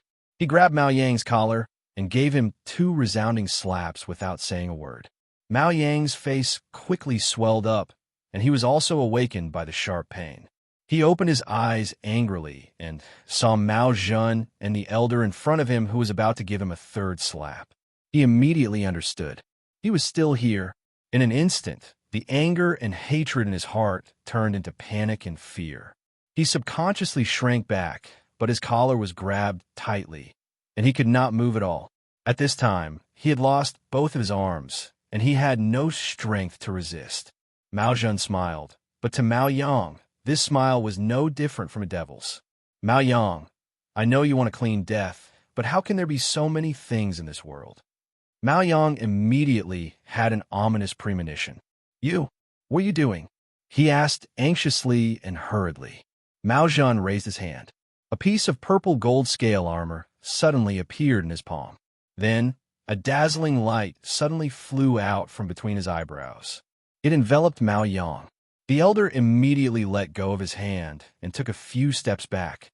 Mao Yang's body began to roll on the ground, as if he was enduring great pain. Soon, his body began to change. Soon, he actually returned to his true form. Roar. Mao Yang's roar was filled with deep panic and fear. Mao Zedong said indifferently, "Don't worry, I won't directly take your life. I just want to seek justice for the 7 of my clansmen." With that, the scale armor in his palm instantly flew out. Chi, chi, chi. An ear-piercing sound suddenly rang out. Mao Yang's body began to roll even more crazily. Soon, scales dripping with blood fell on the ground. Some were still attached to skin and flesh, looking very bloody and terrifying. Mao Zedong was going to skin him alive. This kind of method could be said to be ruthless, but thinking about the things that Mao Yang had done, it made people feel that this was what he should bear. Such a person indeed deserved to be cut into pieces. Needless to say, he had framed Mao Zedong to such an extent. This was even considered a light punishment for him. Mao Yang's roar gradually became softer, as if he had lost the strength to roll and was on the verge of death. Only when the last dragon scale on his body was scraped off did Mao Zedong say, "Send him to 7 Lotus Peak and give him the last medicine. Be sure to let him recover as soon as possible. Yes. Mao Yang was shocked. Was Mao Zhen planning to repeatedly torture him like this? As if to confirm his guess, Mao Zhen looked at him and raised his lips without a smile. Mao Yang, what's the hurry? This is just the beginning. Digression. In 2 hours, mobile users, please browse and read. A better reading experience comes from Love Network. Chapter 1777. Mao Yang's eyes widened. His scarlet eyes were filled with hatred and madness. Mao Zhen, kill me if you want. If you drag this out, aren't you afraid of trouble? Mao Zhen looked at him strangely. You think too highly of yourself. Mao Yang's chest tightened, and he almost couldn't breathe. Chu Liwei couldn't help but laugh. Not only was Mao Zhen powerful, but he was also good at talking. What Mao Yang hated the most was that he was weaker than Mao Zhen. He had always seen Mao Zhen as a strong opponent, but he didn't think much of him. Nothing could represent a person's contempt more than indifference. There is nothing that could deal a greater blow to Mao Yang than this sentence. Sure enough, Mao Yang became agitated and wanted to continue. However, he was no different from a piece of trash. He couldn't do anything even if he wanted to. In the end, he fell to the ground and lay there in a sorry state, covered in blood. Mao Zhen waved his hand. The people below quickly came forward and took Mao Yang away. Until he was dragged away, the square was still filled with the strong smell of blood. Looking at the mess on the ground, everyone involuntarily quieted down. Their expressions were complicated. Too many things had happened on this day. The clan had undergone a drastic change. It was as if heaven and earth had been turned upside down. Mao Fushan looked at Rong Xiu and Chu Liwei and sighed in his heart. Who would have thought that all this was because of the arrival of these two people? If they hadn't barged into Divine Dragon Island, Mao Yang wouldn't have imprisoned them on 7 Lotus Mountain.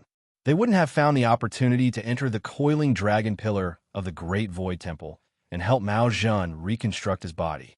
All these things were actually caused by these two people. After hesitating for a moment, he spoke. Clan leader, since everything has come to an end, then what do you plan to do with these people? Since Mao Zhen had become the clan leader, their attitude towards these people was naturally different from before. They were much more polite and gentle. Mao Zhen also sensed his gaze and laughed. Of course, I'll send them off. He still remembered the deal he made with Rong Xiu. Now that he had taken back everything that belonged to him, he naturally had to fulfill the demands of Rong Xiu. Hearing this, Miao Fushan and the others were surprised. That's it. They thought that Rong Xiu and the others would definitely take this opportunity to make a lot of requests. In the end, they just wanted to leave this place in peace. Rong Xiu's lips curved up slightly. Congratulations, Senior Mao Zhen. Logically speaking, we should celebrate for you, but we have been delayed here for too long. It is time for us to go back. Mao Zhen walked over and smiled. What are you talking about? I should be the one thanking you. If it weren't for your help, I would still be stuck in the coiling dragon pillar. He was truly grateful. Those 1,000 years were not easy for him. In the past, just like his clansmen, he despised the human race and thought that they were all treacherous and sinister people. But after this, he had a profound change in his view of this point. At the very least, he valued and respected Rong Xiu and Shang Wenyu very much. He glanced at Dumpling. Dumpling immediately put her hands on her waist and raised her small face. Why are you looking at me? Although the Crimson Gold Heavenly Phoenix and the Great Phoenix Dragon had never gotten along, she was not afraid at all. Chu Liwei did not know whether to laugh or cry as she pulled Dumpling back. She could feel that Mao Zhen did not have any ill intentions. Not only was Mao Zhen not angry, but she could not help but laugh. Ha ha ha. This little fellow is young, but her temper is not small. Don't worry. Since your master has helped me this time, the entire Great Void Phoenix Dragon tribe will not do anything to you. Dumpling blinked a few times. After confirming that the other party's tone was sincere, she heaved a sigh of relief and patted her chest gently. Phew, that's more like it. She was with Ayu.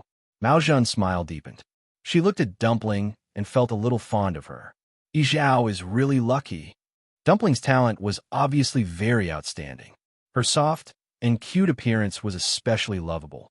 The great Phoenix Dragon clan did not have such luck. Hearing him praise her, Tuanzi couldn't help but grin happily. Of course, Grandpa Patriarch and the others doted on her a lot. Mao Zhan looked at her round, white, and tender little face.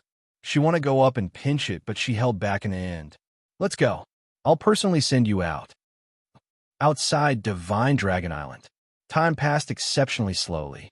Every minute and every second was more and more unbearable for Shangwan Jing and the others who were waiting.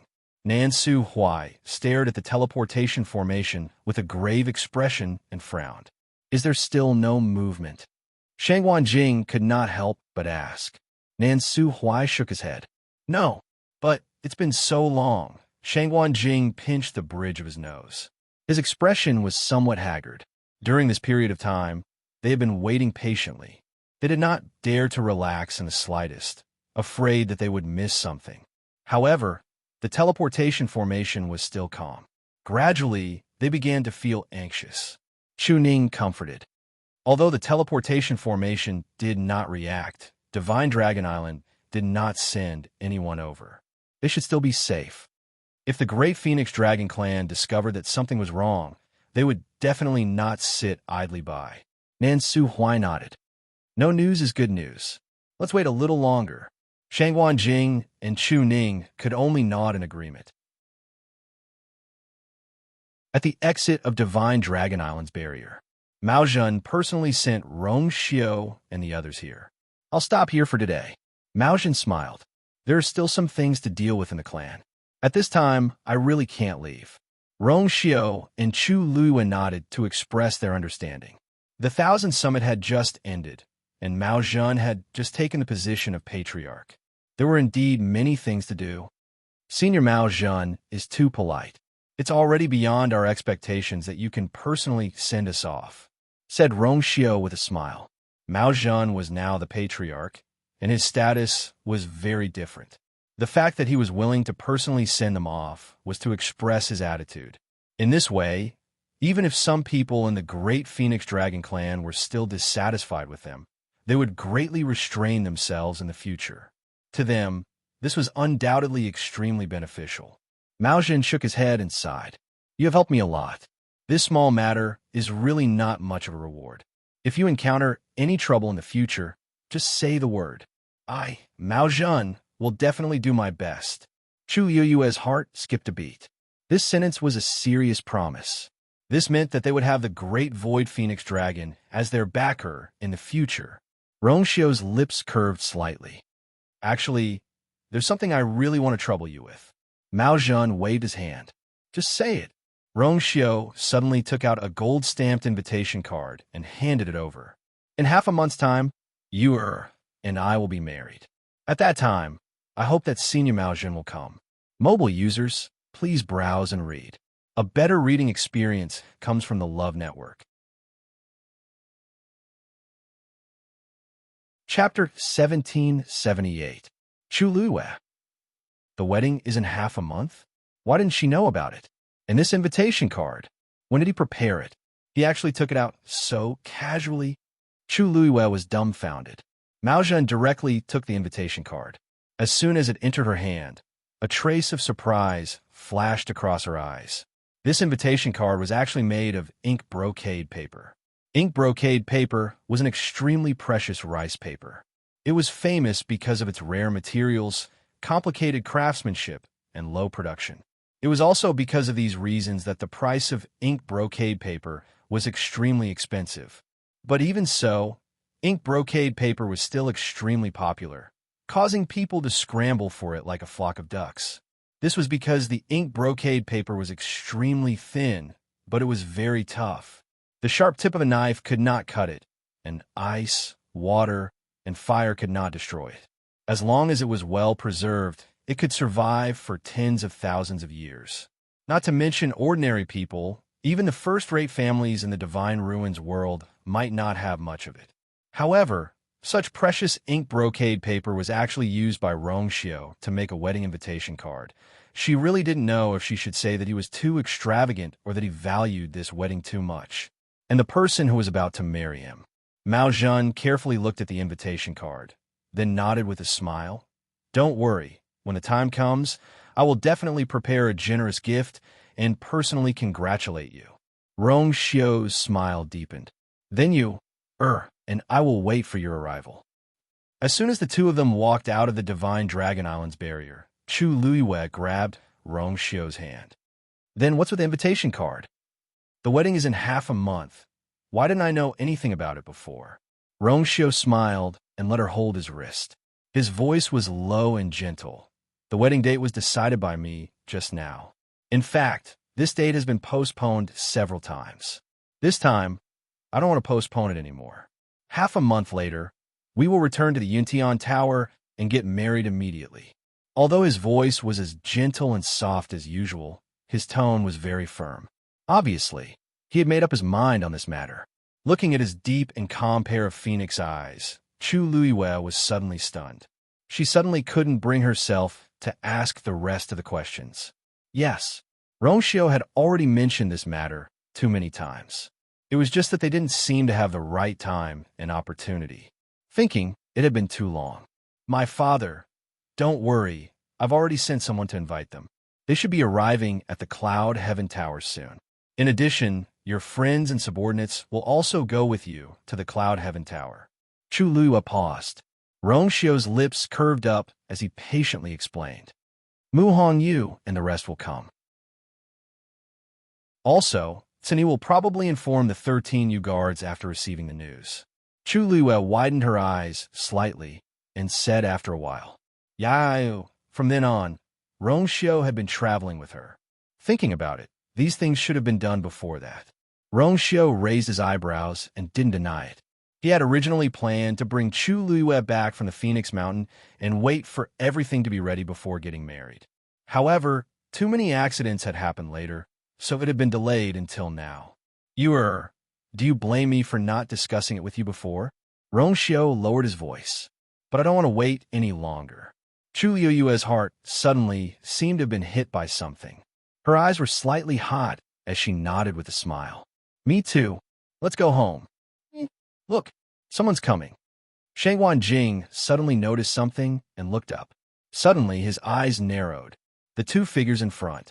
Why do they look so familiar? That's Rong Xiu and Yue. Nance Huai followed his line of sight and was pleasantly surprised. Although Chu Ning's cultivation realm was low, he had an indestructible divine body, so his eyesight was not bad. He looked over as well and immediately became excited. It's indeed Yue and them. Shang Wanjing had already rushed forward.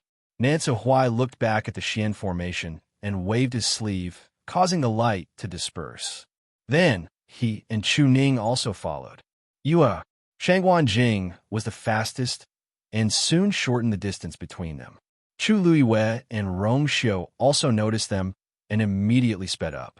Taizu, father, master. Previously, the people of Divine Dragon Island had rejected them outside, and Dumpling had said a lot, so she guessed that they should still be waiting outside. As expected, hearing her voice, the few of them were overjoyed.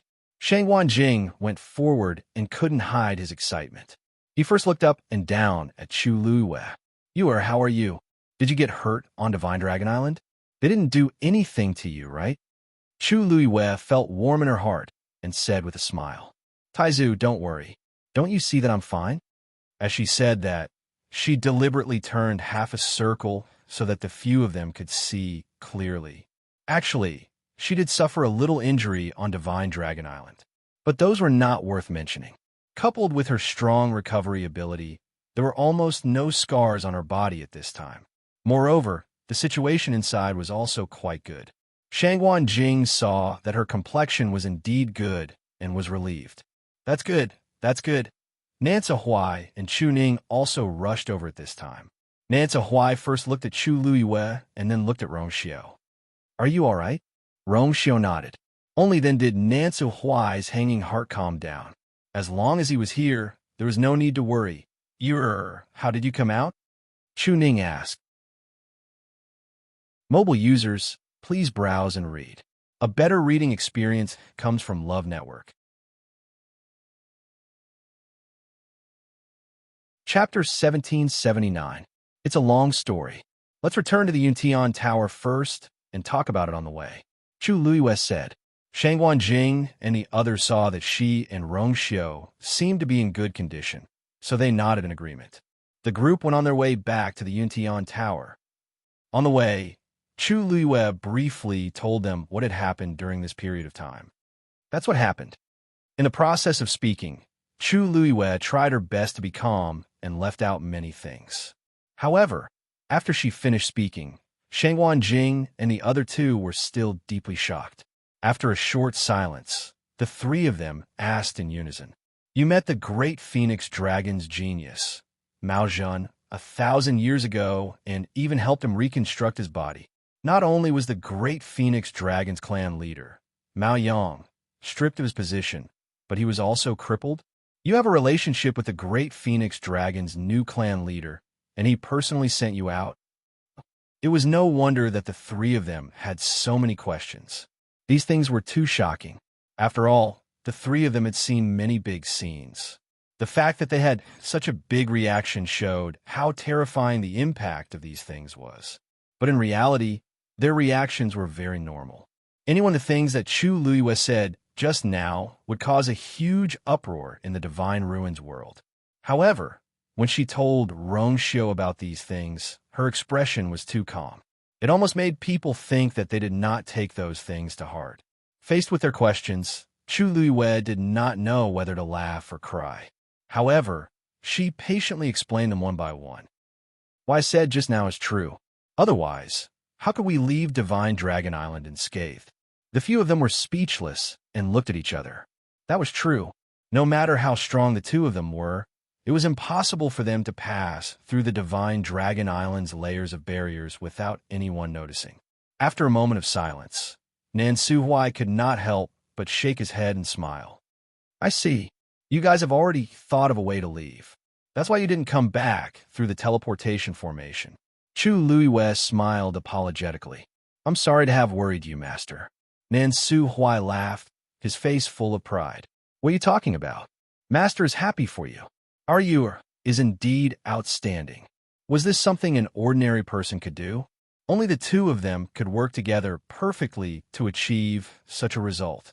If this matter were to spread out, who knew how many jaws would drop and how many people would be secretly envious and amazed?" Nan Suhuai was truly happy. After so many years, Yur had also become stronger and stronger. Since the matter with the great Phoenix Dragon has been settled, and you're friends with Mao Zhan, you don't have to worry about the great Phoenix Dragon anymore. This could be considered a blessing in disguise. Shangguan Jing lamented as he looked at the two of them. This was definitely not an exaggeration, but an absolute fact. One had to know that in the world, there were countless sects and clans that wanted to climb up to the great Phoenix Dragon. Their strength was even more powerful than those first-rate families. However, the great Phoenix Dragon was an ancient divine beast. Like the crimson gold heavenly phoenix, it had always been extremely arrogant. It had never placed the human race in its eyes, nor did it have any dealings with them. These years, the great Phoenix Dragon situation was slightly better, but it was obviously just a superficial relationship. There was no one who had close dealings with these two clans openly and fairly. Now, Chu Luiyue and Rongxiu had obviously succeeded in building a relationship with Mao Zhan. Moreover, it was a relationship that the other party was willing to help. How could they not be shocked? How could they not be happy? Chu Luiyue smiled and nodded. In fact, she felt the same way. Originally, because of Dumpling, she had always been biased against the great Phoenix Dragon clan. She had never thought that she could coexist peacefully with the great Phoenix Dragon clan. Moreover, the other party was the clan leader. It was already very difficult for an ordinary person to have a relationship with one of the two clans. Now, she had miraculously maintained a good relationship with both clans. Moreover, the two divine beasts she had contracted also had extremely close relations with the two clans. This was indeed not something that could be explained by the word luck. After the three of them calmed down a little, Chu Luiyue said, "By the way, there's another important matter when we return to the Yuntian Tower this time. At this point, she paused. Shang Wanjing and the other two looked over. Chu Yuyue's red lips curled up slightly, and a faint blush appeared on her cheeks. Rongxiu held her hand and smiled. You and I have decided to get married directly when we return this time. The Nan clan, the entire mountain peak, and the entire courtyard were cold and cheerless. The atmosphere was cold and stagnant, almost suffocating. Especially when they were close to the inner courtyard, this feeling became stronger. The servants were cautious, and even their breathing became cautious. This situation had been going on for a month. Ever since the clan leader brought the eldest young master and the second young miss back, it had been like this. Although the higher-ups had blocked the news, many people in the clan still vaguely guessed something. The eldest young master and the second young miss seemed to have suffered extremely serious injuries outside before returning. On the first day they arrived at the Nan clan, they called over all the celestial physicians in the clan. Several celestial physicians stayed in the room for 2 days and 2 nights. It was not until the morning of the 3rd day that the elders came out one after another. However, their expressions were not very good. Some people secretly speculated that the two situation this time was not optimistic. Mobile users, please browse and read. A better reading experience that comes from the Love Network. Chapter 1780. In the room, Nan Yi leaned against the head of the bed with a pale face. She was covered with a thick brocade quilt, and her eyes were empty as she stared blankly ahead. She looked like she had lost her soul. Countless images flashed through her mind, but they also seemed to be blank. Nothing was left behind, only a blurry mass. A maidservant pushed open the door and came in, carefully handing over a small bowl made of blue and white bone. Second miss, it's time to drink your medicine, Before she could finish her sentence, Nan Yi suddenly pulled out a whip from under the bed and ruthlessly whipped the maidservant's head. The servant girl couldn't dodge in time and was hit directly. A long scar extended from her scalp all the way to the corner of her mouth, easily cutting through her delicate and young face. Flesh and blood rolled, and the stench was horrifying. The servant girl screamed in pain, and the small bowl in her hand fell to the ground, shattering into pieces. She fell to the ground, and a few more shards pierced in her palm, causing her to bleed profusely. The pain was getting worse. She looked up in panic and fear and saw that Nan Yi had looked over at some point. Her eyes were scarlet and terrifying, as sinister as a ghost. It was as if she wanted to cut her into pieces. The servant girl trembled violently and immediately stopped crying. She knelt on the ground and cried and begged. Second miss, I know my mistake. I know my mistake. Actually, she really didn't know what she had done wrong to anger Second Mississippi. But Second Miss was angry, and it was her fault. During this period of time, there had been rumors in the family that Second Miss's temperament had changed drastically after she returned. In the past, she was just spoiled and willful, but now she had become unpredictable, irritable, and would take people's lives at the drop of a hat. In the month since she returned, 3 servants had already died in her hands. As for those who were injured, there were countless. She was afraid that she would be the one to be killed, so she ignored the pain on her body and desperately admitted her mistake to beg for mercy. But this servant girl didn't know that the more she acted like this, the worse Nan Yi's mood became. The blood in Nan Yi's eyes gathered rapidly, and she almost went crazy. It's so noisy. Damn it. She clenched the whip in her hand and was about to strike again when the door was pushed open. Suddenly, a figure walked over quickly. It was Nan Yifan. Nan Yi stopped what she was doing. Nan Yifan quickly sized up the situation in the room, his brows furrowed. When he was walking outside, just now, he heard a scream coming from inside the house. He immediately guessed that Nan Yi must have made a fuss again. True enough, he waved his hand at the maidservant. You can leave first. Recuperate well during this period of time. There's no need to serve me again. The maidservant immediately felt as if she had been pardoned and thanked him profusely before leaving. The room quickly quieted down again, leaving only a mess on the floor. Anger surged in Nan Yifun's chest and abdomen. When are you going to stop? 1 or 2 days would have been fine, but it had already been a month. It hasn't stopped yet.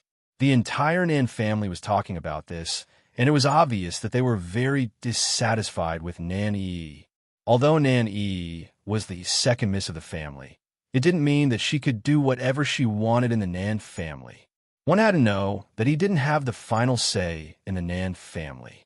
The elders and seniors were usually very polite to him, but if he did something wrong, he would also be punished. Not to mention Nan Yi. If this continued, how was he going to explain to the Nan family? Hearing the faint reprimand in his words, Nan Yi's eyes reddened and tears fell. She didn't argue and just lowered her head, allowing her tears to fall on the brocade quilt. Seeing her like this, Nan Yifun's heart softened again. After all, she was the apple of his eye that he had doted on for so many years. How could his heart not ache? She used to be so proud, so it was normal for her to find it hard to accept the current situation. Nan Yifun sighed and walked over to sit by the bed. Be good. Give me the whip. Nan Yi paused for a moment before she slowly handed the whip over. Nan Yifun had only wanted to leave the whip for her to protect herself, but now he would rather send more people outside than continue to leave the whip to Nan Yi. After taking the whip, Nan Yifun patted her hand gently and said earnestly, "Don't worry. I know that you feel wronged and upset, but it's not a solution to go on like this, right? Those servants didn't do anything wrong in the first place. If you vent your anger on them, not only will it not help your condition at all, it will also cause the family to criticize you." He paused, and a bitter expression appeared on his face. You know your elder brother's situation. Unless there is a miracle, he will be crippled for the rest of his life. This matter, other than a celestial physician that I trust, no one else in the family knows about it. How dare he say it? He had groomed Nan Yuxing for so many years and spent so much effort. In the end, he was crippled just like that. Moreover, he only had this one son. This also meant that the position of the head of the family would have to be passed to someone else in the future. The Nan family was huge, and there were a total of 3 branches. The position of the head of the family was usually fought for by the people of these 3 branches. For so many years, he had groomed Nan Yuxing with all his might, hoping that he would become extremely outstanding. In this way, he would be able to pass the position to Nan Yuxing. If his bloodline couldn't make it, there would be plenty of people who wanted to replace him. There were countless people who secretly coveted the position of the head of the family. Of course, this was not what Nan Yifun wanted to see. Hearing this, Nan Yi's tears stopped. She wiped the tears from the corners of her eyes and looked up at Nan Yifun. There was anger and indignation on her face. Of course, the position of the head of the family could only belong to them. But very quickly, her face was covered with a layer of defeat. So what if she was angry? So what if she was indignant?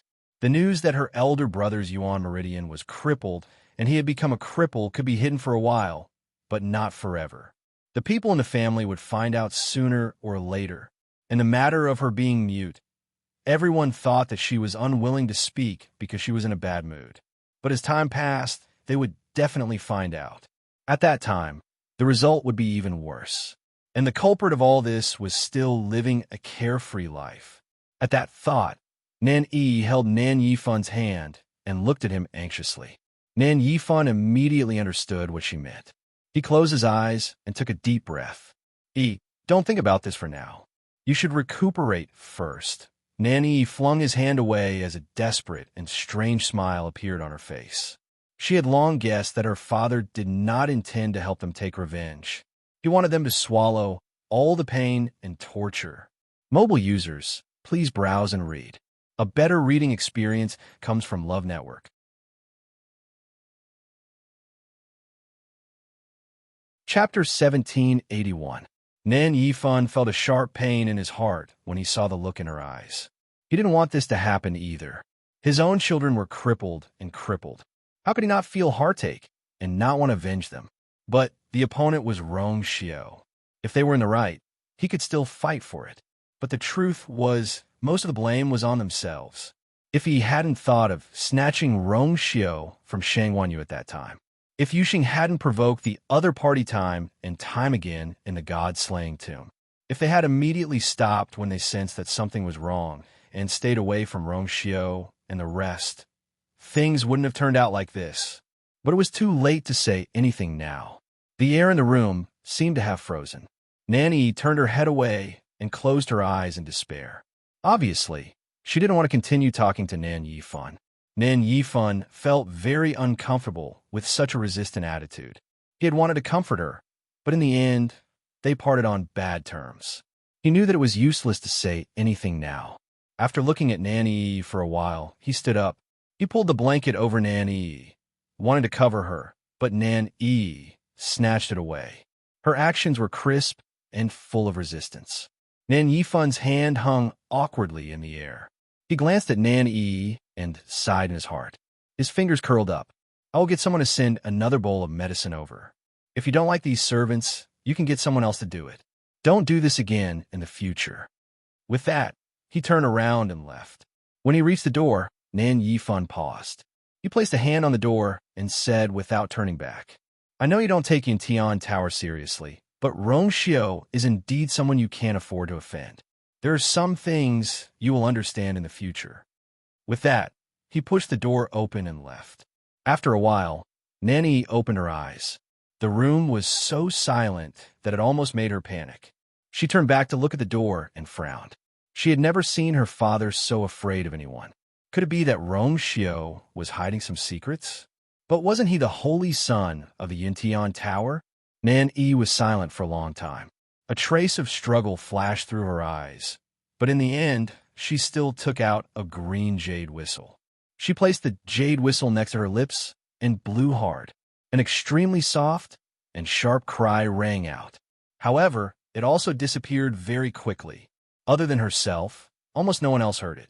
Even Nan Yifan, who had just left, did not notice. Nan Yifan put away the jade whistle and crossed his hands in front of him. He closed his eyes as if he was waiting for something. About a quarter of an hour later, someone came to deliver the medicine. Tuk tuk. Second miss. Your medicine is ready. I'll do it. A man's deep voice rang out, interrupting the servant's words and taking the decoction directly. The manservant was feeling nervous, but when he saw who it was, he was overjoyed.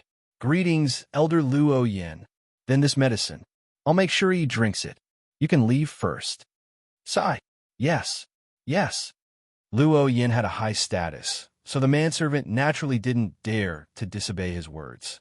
He didn't want to come at first. Who didn't know that most of the people who came to serve second miss recently had gotten into trouble?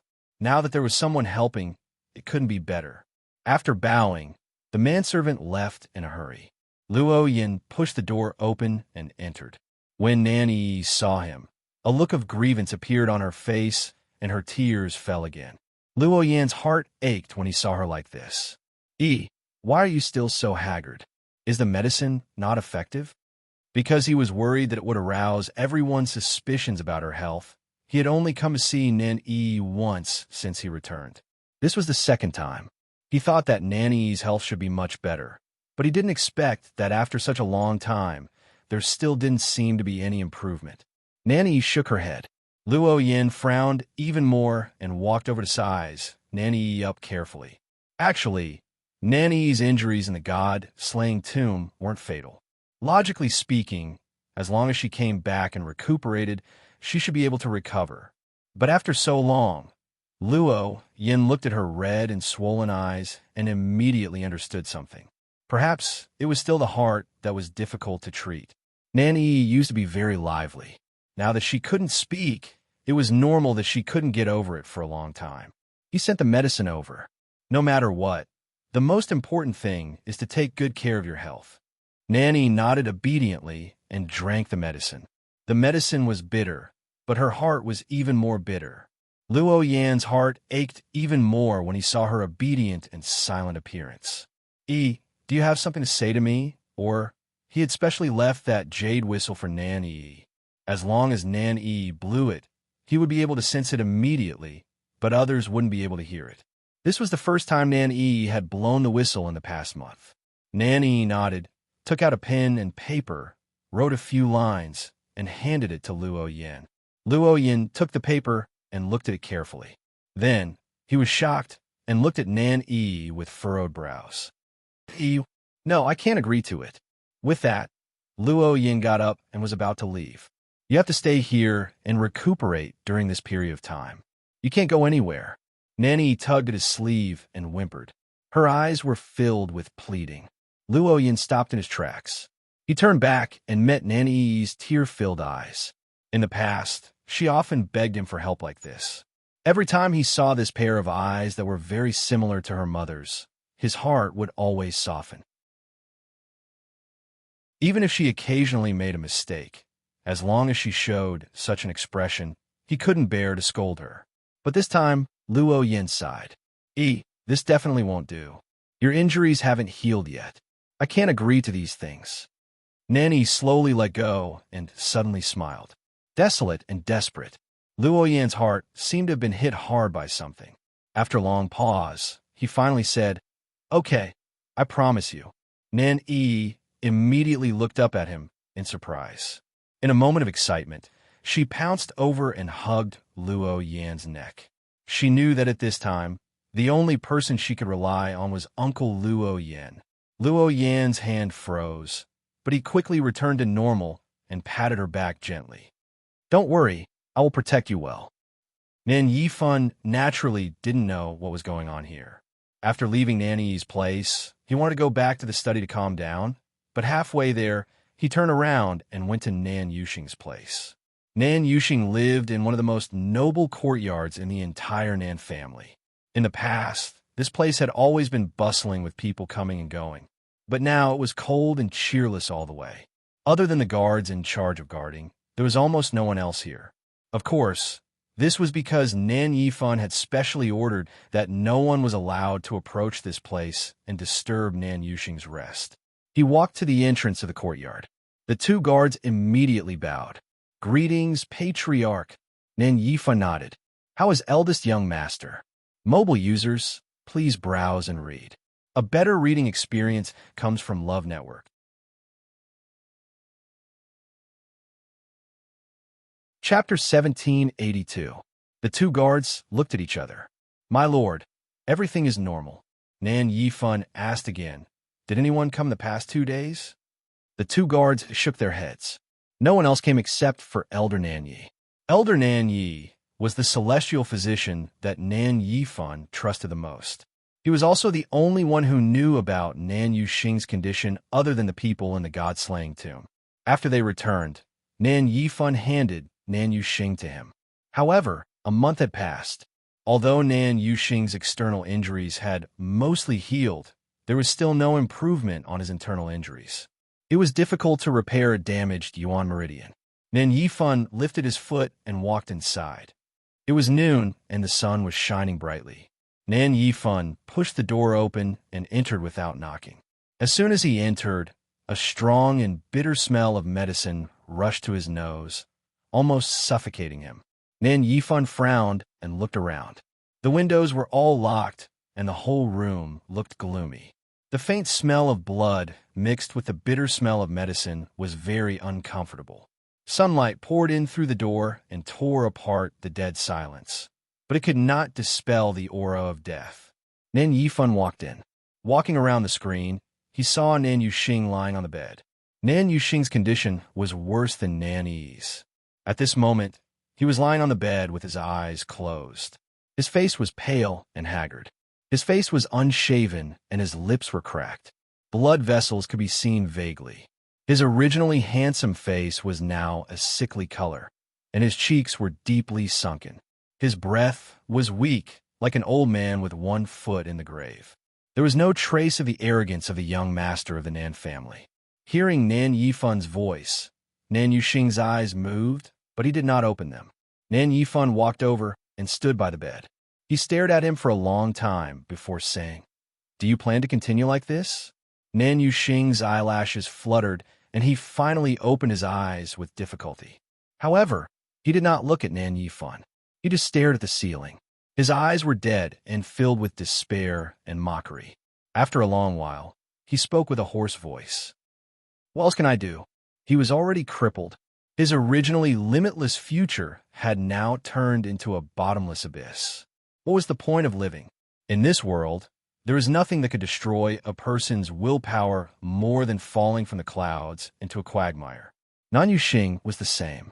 Ever since he was young, he had been the pride of the heavens and had been chased by everyone, enjoying the limelight. In a single night, he had become a cripple. Everything that had happened in the past had become a thing of the past. How could he bear it? Nan Yifan paused.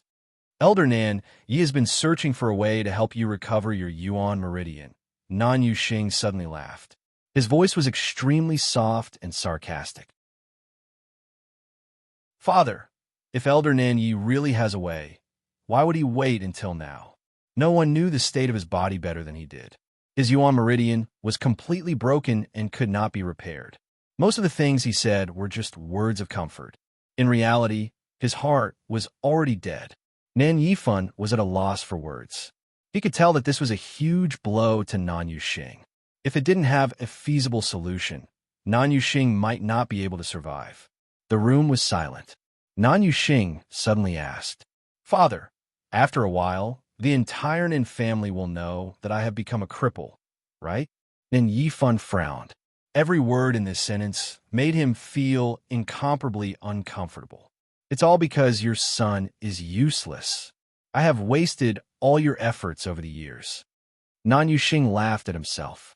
After a moment of silence, he finally turned his head and looked at Nan Yifan. Father, I want to ask you for a favor. Nan Yifan stepped forward and nodded. Just say it. Nan Yuxing's expression became a little strange. Instead of dragging out an ignoble existence like this, becoming a cripple and being mocked by others, it's better to just die. Nan Yifan's pupils contracted. Nan Yuxing did not seem to notice the change in his father's expression and continued. Those people are unreliable. Why don't you do it yourself? Today, in the future to the outside world, you could just say that I died from serious injuries or any other reason will do. Anyway, as long as you don't say that I have become a cripple. The more Nan Yuxing spoke, the brighter his eyes became. He seemed to think that this was a good idea. That excited and even expectant expression made Nan Yifan feel a chill in his heart. Yuxing, what nonsense are you talking about? Nan Yifan shouted harshly. Nan Yifan didn't care about his anger at all and even laughed in a low voice. You know it too, don't you? If I live like this, I will only become a pitiful and laughable cripple. What's the point of that? It was better to die now. When people talked about him, they would say, it's a pity that he died young. Nan Yuxing really regretted it. Back in the god-slaying tomb, he should have just killed himself. Why did he have to come back and bear all this? Looking at his son's fervent and crazy face, Nan Yifan suddenly could not reprimand him. It was as if something was stuck in his chest, making him feel very uncomfortable. After a long silence, he suddenly said, Don't worry, Father will help you think of a way. With that, he turned and left. Nan Yuxing looked at his back that disappeared outside the door. The smile on his face gradually faded, and a trace of defeat and self-mockery appeared in his eyes. Since they had already reached such a state, what else could they do? The two guards in charge of guarding the courtyard heard footsteps and looked back. When they saw Nan Yuxing come out so quickly, they were surprised. How long had the family had been in there? It hasn't even been a quarter of an hour, right? He came out so quickly. When Nan Yifan walked closer, they realized that his face was rather ugly. The two looked at each other, then quickly retracted their gazes and waited respectfully. Nan Yifan walked over. When he passed by the two, his footsteps paused.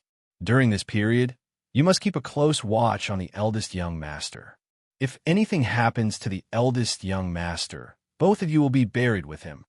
The two were shocked and quickly responded, Yes. Only then did Nan Yifan leave. Nan Yifan returned to the study with a heavy heart and sat alone for a long time. In the Divine Ruins world, there was indeed a top figure who might be able to help Nan Yuxing repair his Yuan meridian. But that person was not easy to get along with and had a very strange temper. Even if he personally went, he might not be able to persuade him.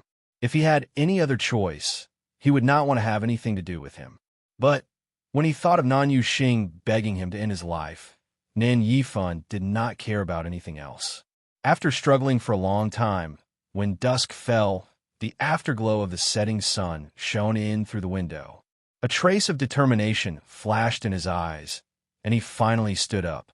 Mobile users, please browse for a better reading experience from the Love Network.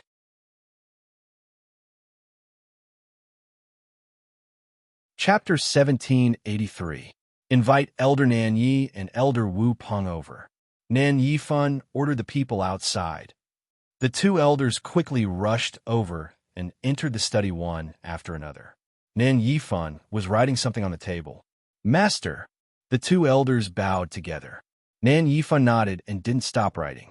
The two elders tactfully waited in silence. About half an hour later, Nan Yifan finally stopped writing. He picked up the paper and read it carefully before looking at the two elders in front of him. I invited the two elders here today because I have something important to discuss. Nan Yifan went straight to the point. I plan to go out for a trip. It will take about 10 days. During this time, I'll leave everything in the family to the two of you. The two elders were astonished. Elder Nan Yi asked, "Where are you going, Master? Is it going to take that long?" Nan Yifan was very strong and could travel quickly. Under normal circumstances, even if he wanted to go out for business, it wouldn't take more than 10 days. Moreover, the Nan family was in an extremely sensitive and critical period. If he left now and something happened, Yuxing's condition can't be delayed any longer. I know someone who might have a way, and I plan to ask him personally. If he can cure Yuxing's illness, that would be the best. If not, then I'll have no regrets. Elder Nan Yi was even more surprised. There's such a person in the world? He was a celestial physician, an extremely powerful existence among celestial physicians. However, he was still helpless in the face of Nan Yuxing's condition. Someone who could cure Nan Yuxing. Wouldn't that be better than him? That was a person who only existed in rumors. If you can really ask this person to cure eldest young master's illness, that would be great. Elder Wu Peng wasn't so optimistic. He glanced at Nan Yifan and saw that he didn't look relaxed. After thinking for a moment, he asked, "Master, is this person very difficult to ask?" Nan Yifan smiled bitterly and nodded. It wasn't just difficult to ask, there were many other troubles. This was also why he didn't choose this path when Nan Yuxing was first crippled.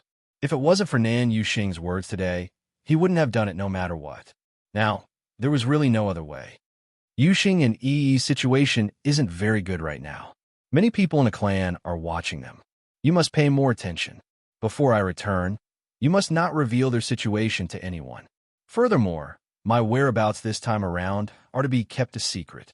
If anyone asks, just tell them that I'm in closed-door training. The two elders answered and saluted. Rest assured, Patriarch. Only then did Nan Yifan feel relieved. He handed the piece of paper he had written earlier to Elder Wu Peng. If someone discovers that something is wrong and I haven't returned in time, Wu Peng, you will take over the responsibility of the Patriarch. This handwritten letter will be kept as a keepsake. Elder Wu Peng's expression froze. At this point, he had a faint premonition that Nan Yifan's trip would be very dangerous. He took the letter with both hands, hesitated for a moment, and said, "Patriarch, since this trip is dangerous, then should we add more people?" "That's not necessary." Nan Yifan lightly waved his hand. A bright teleportation formation suddenly appeared in the middle of the study. He lifted his foot and walked over. "I'll handle this matter myself. You just have to stay here and watch over everything." Seeing that he had made up his mind, the two elders didn't try to persuade him. "Farewell, Patriarch." Nan Yifan nodded. The next moment, light flashed. The teleportation formation slowly rotated. Nan Yifan's figure soon disappeared. Yintian Tower. Everyone had received the news in advance that the Holy Sun would return with the princess today. Thus, the elders had gathered in the ethereal hall early in the morning and were waiting. Everyone looked out of the hall from time to time. Previously, the Holy Sun said that he would go to the Phoenix God Mountain to bring the princess back. Why did it take so long? Speaking of which, it's strange. Wasn't the princess always in Ling Xiao Academy? Why did she suddenly go to the Phoenix God Mountain? That's because the princess and the Crimson Gold Sky Phoenix clan have a lot of conflicts. Don't you know that the princess has contracted with the Crimson Gold Sky Phoenix? Are you serious? Didn't they say that ancient divine beasts don't contract with humans? Then, the princess's Crimson Gold Sky Phoenix is... Actually, I don't know if the princess is too lucky or too unlucky. Her Crimson Gold Sky Phoenix is actually the Crimson-tailed Phoenix from before. There are so many Crimson-tailed Phoenixes in the world, but there are very few who can advance further. It has to be said that this is an opportunity that ordinary people can only envy. But this is where the trouble lies. If it was another divine beast, there wouldn't be any problem. But what kind of existence was the Crimson Gold Sky Phoenix? For so many years, they had almost never interacted with humans. How could they let this matter go so easily? That's true. It seems that the Scarlet Gold Heavenly Phoenix clan's patriarch, Yi Zhao, personally wrote a letter to the Spirit Firmament Academy, asking the princess to personally visit. His Highness the Holy Sun went down for so long before returning. In other words, the Holy Sun must have paid a heavy price to help Shang Wanyu this time. Everyone discussed animatedly. Most of them had the same opinion about this matter. After all, the great Void Phoenix Dragon clan was famous for being arrogant and prideful. Especially Yi Zhao, he was very difficult to deal with. It wasn't surprising that they would think this way. 36 respected Elder Ming sat in his seat and leaned against the back of the chair. He listened to the various discussions with a relaxed expression. Since the Holy Sun has brought the princess back, it means that the matter has been successfully resolved. What's there to worry about? The hall fell silent for a moment. That was true, but who knew what the inside story was? Someone asked. 36 respected Elder Ming. Aren't you worried at all? That Crimson Gold Sky Phoenix clan is not to be trifled with. 36 respected Elder Ming laughed out loud. So what? Don't forget that the princess's Crimson Gold Sky Phoenix has been with her since a few years ago. It's just a coincidence that it broke through now. Even if the Crimson Gold Sky Phoenix clan wants to do something, they have to be reasonable, right? Besides, the Holy Sun and the princess aren't ordinary people. How can they be bullied by them? These words were really irrefutable. The person who asked the question still wanted to say something, but he was stopped by the person next to him. Don't ask. 36 respected Elder Ming is famous for being protective of our princess consort. Even if there's really any trouble because of this, he won't say anything bad about the princess. Hearing this, that person swallowed the rest of his words. At this moment, someone hurried in from outside. 36 respected Elder Ming. Shang Wanyu is here. Mobile users, please browse and read. A better reading experience comes from Love Network.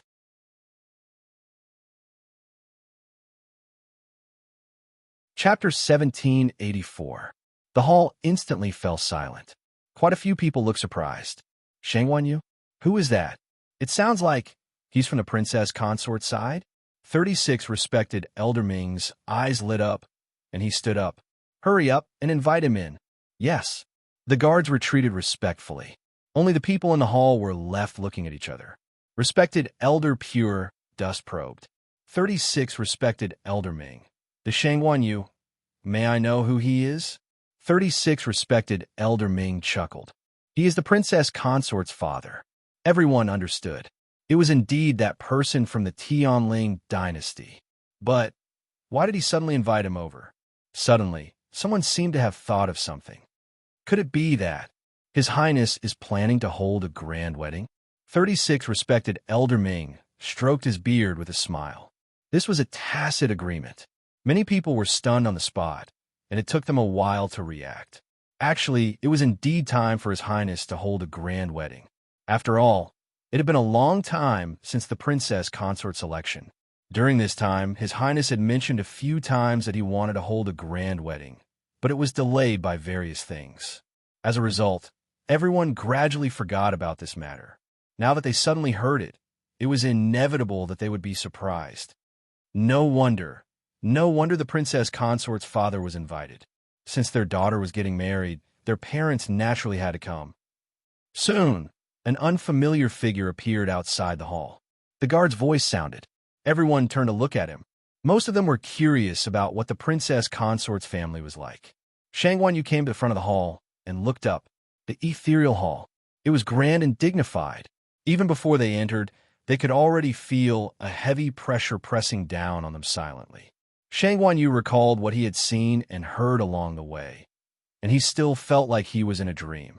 This was the place where Yu was now? Shang Yu had heard of the Divine Ruins world, and later, he learned a lot about it, including the Yuntian Tower. He knew that any sect in the Divine Ruins world was stronger than the Tianling dynasty. Among them, the Yuntian Tower was one of the best. However, when he really arrived here, he realized that everything was even more. For a moment, Shang Yu did not know what words to use to describe his inner feelings. He only felt that something was surging between his chest and abdomen. Lord Shangwan, all the revered elders are waiting inside. Please, with a warm smile on his face, Mo politely and respectfully invited Shang Yu in. Although Shang Yu was the Tianling emperor, they were currently in the Divine Ruins world, so it was naturally inappropriate for him to address him as such. After thinking for a while, Shang Yu took the initiative to suggest that he should call himself that. In any case, it was just a title. The most important thing was to come and see Yu. Shang Yu nodded and walked into the main hall. The moment Shang Yu came in, countless eyes fell on him. He looked to be in his 40s and wore a navy blue brocade robe. Although there were traces of age on his face, it still couldn't hide the handsomeness and elegance of his youth. Shang Yu's appearance was indeed somewhat similar to his. Most importantly, he exuded an extraordinary aura. Even though he came from outside the Divine Ruins world, he was still able to walk calmly in the ethereal hall where experts gathered. Many people thought to themselves, the people of the Shangwan family all seem to have such vigor, be it Shang Yu or the current Shang Yu. They didn't seem to know what fear and cowardice were. People outside of the Divine Ruins world, even if they were born as monarchs, would often show some cowardice and fear when facing them. However, Shang Yu was different. Lord Shangwan, you're finally here. 36 esteemed Elder Ming stood up and walked over with a smile. Shang Yu swiftly assessed the situation in the main hall and determined that the old man before him was the one with the highest standing in the hall. Sensing the other party's goodwill and welcome, Shang Yu felt slightly relieved. He immediately bowed with a smile, paying respects to 36 esteemed Elder Ming. 36 esteemed Elder Ming was surprised. You recognize me? He didn't remember meeting Shang Yu before. Shang Yu nodded with a smile. Mo mentioned it on the way here. I noticed that you have an extraordinary disposition, so I thought that it should be you. Everyone present could tell that he was trying to curry favor with Shang Yu. But so what? 36 esteemed Elder Ming was an esteemed figure. Even those from the Yuntian Tower had to be respectful to him, let alone Shang Yu, an outsider from the Divine Ruins world. Besides, 36 esteemed Elder Ming was an extremely picky person. He wouldn't be interested in just anyone trying to curry favor with him. Ha ha! Lord Shangwan is too polite. 36 esteemed Elder Ming burst into laughter upon hearing those words. Clearly, he was very pleased with Shang Yu's words. This also meant that his attitude toward Shang Yu was very friendly. Many people exchanged glances with one another. It seemed like 36 esteemed Elder Ming really thought highly of Princess Yu. Otherwise, he wouldn't have given Shang Yu so much face. The Inceptive Sage and Princess Yu are currently rushing back, and they should be back today. Lord Shangwan, do you want to wait for them together? 36 esteemed Elder Ming knew that Shangwan Yu must be worried about his daughter, so he took the initiative to explain. Only then did Shangwan Yu understand. No wonder they hadn't seen you even though they had been here for so long. So it's because she hasn't returned yet? He nodded. Then I'll have to trouble you. 36 esteemed Elder Ming laughed. What's so troublesome about this? Lord Shangwan, just follow me. 36 esteemed Elder Ming actually brought Shangguan Yu to the innermost part of the hall and pointed to the first seat on the right. Lord Shangguan, please take a seat. Shangguan Yu hesitated for a moment. I'm afraid this isn't appropriate, right? In this hall, the chairs were divided into two sides. 36 esteemed Elder Ming sat on the first seat on the left. He asked him to sit on the first seat on the right. 36 esteemed Elder Ming said, "You're the Princess Yu's father, and your status is honorable. Naturally, you can sit on this seat. Mobile users, please browse and read. A better reading experience comes from Love Network."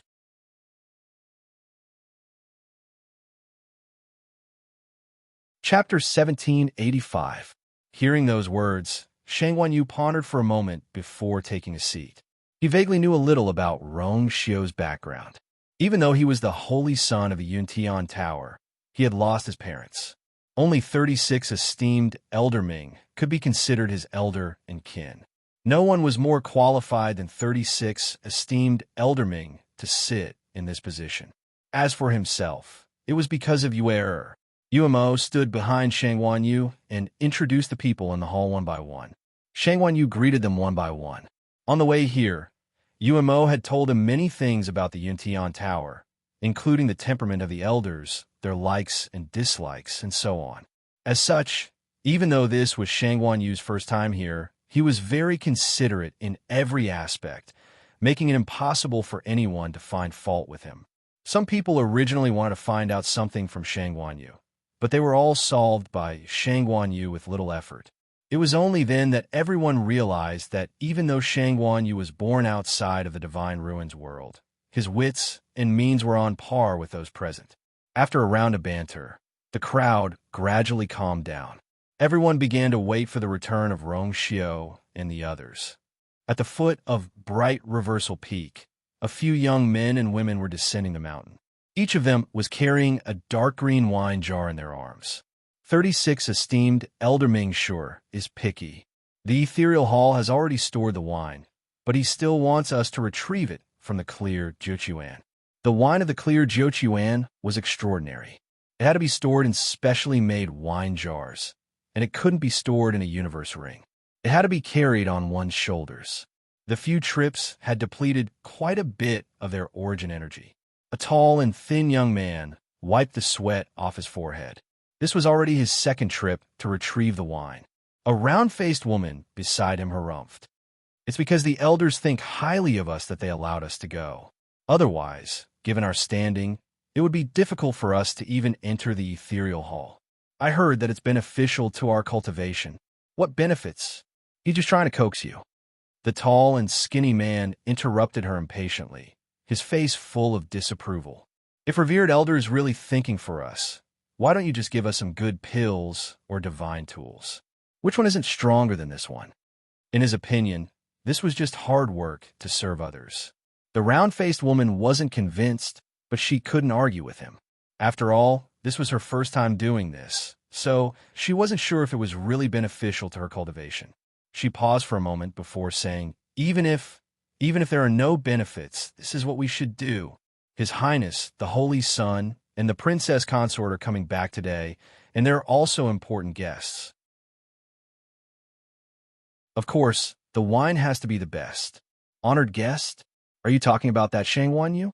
The tall and thin man laughed. Haven't you noticed that he's just a demigod? He's not even a true god-level expert.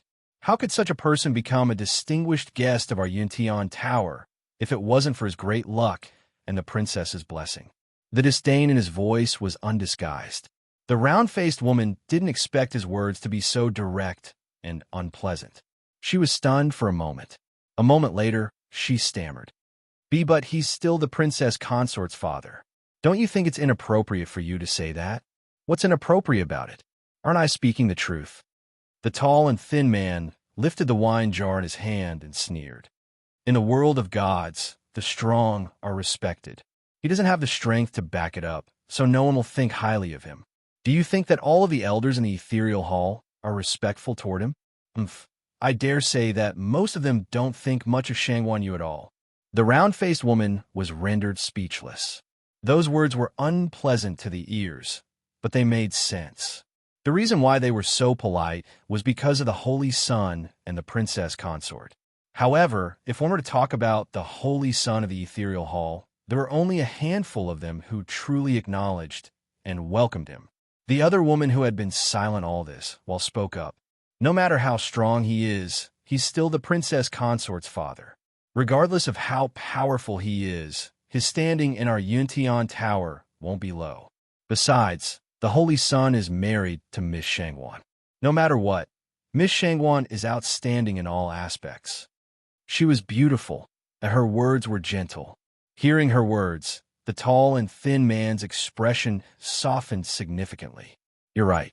Actually, I just feel that. Your Highness, marrying this consort is still a little. He paused for a moment. There are many noble ladies in the world of gods who admire our Holy Son.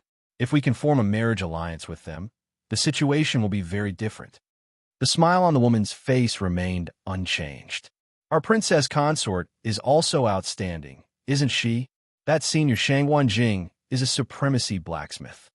A supremacy blacksmith is indeed formidable, but compared to those sects with deep foundations, the tall and thin man shook his head. He didn't finish his words, but the meaning behind his words was clear. The round-faced woman glanced at the two of them and said hesitantly, "But I heard from the revered elders that other than Shangwan Yu, the Holy Son has invited many of the princess consort's friends to his wedding. His Highness values the princess consort a lot." The tall and thin man didn't think much of it. The princess consort has no foundation in the world of gods. Naturally, he has to invite more people to make it more lively. Otherwise, wouldn't the scene be unbearable? The beautiful woman smiled. "That's enough. These are not things we could discuss. It's fine to talk about it in private, but don't let others hear it. Let's go. If we wait any longer, we won't have time to get the wine." After saying that, she took the lead and walked forward. The remaining two didn't say anything else and followed behind her. After their figures gradually disappeared into the distance, the void fluctuated and a figure walked out. She was wearing a red dress, and her figure was slender and exquisite. Her black hair hung down, which made her snow-white face even more beautiful. It was Chu Luwe. She looked in the direction where those people left and raised her eyebrows slightly, revealing a mysterious smile. It seemed that many people in the Yuntian Tower had such thoughts. Mobile users, please browse and read. A better reading experience comes from the Love Network.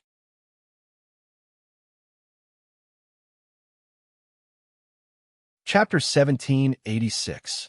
Originally, she had come back with Rong Xiao and the others. However, after hearing the news that her father had arrived, she decided to go back and change her clothes before going to meet him. During this period of time, she had been busy running around. Although there weren't any injuries on her body, she still looked a little travel-worn. This was the first time she wanted to meet her father in the Divine Ruins world. Naturally, she wanted to show her best appearance so that her father could be at ease. She didn't expect that the moment she arrived, she would hear those people mention her and her father. She simply set up a barrier and hid. Just like that, she listened to their conversation. "Are you?" Dumpling asked in her heart. "Aren't you angry that they said that about you?" When she heard those words just now, she almost couldn't help but rush out. Chu Lua chuckled. "What's there to be angry about? They're telling the truth." She was very clear about what kind of place the Divine Ruins world was.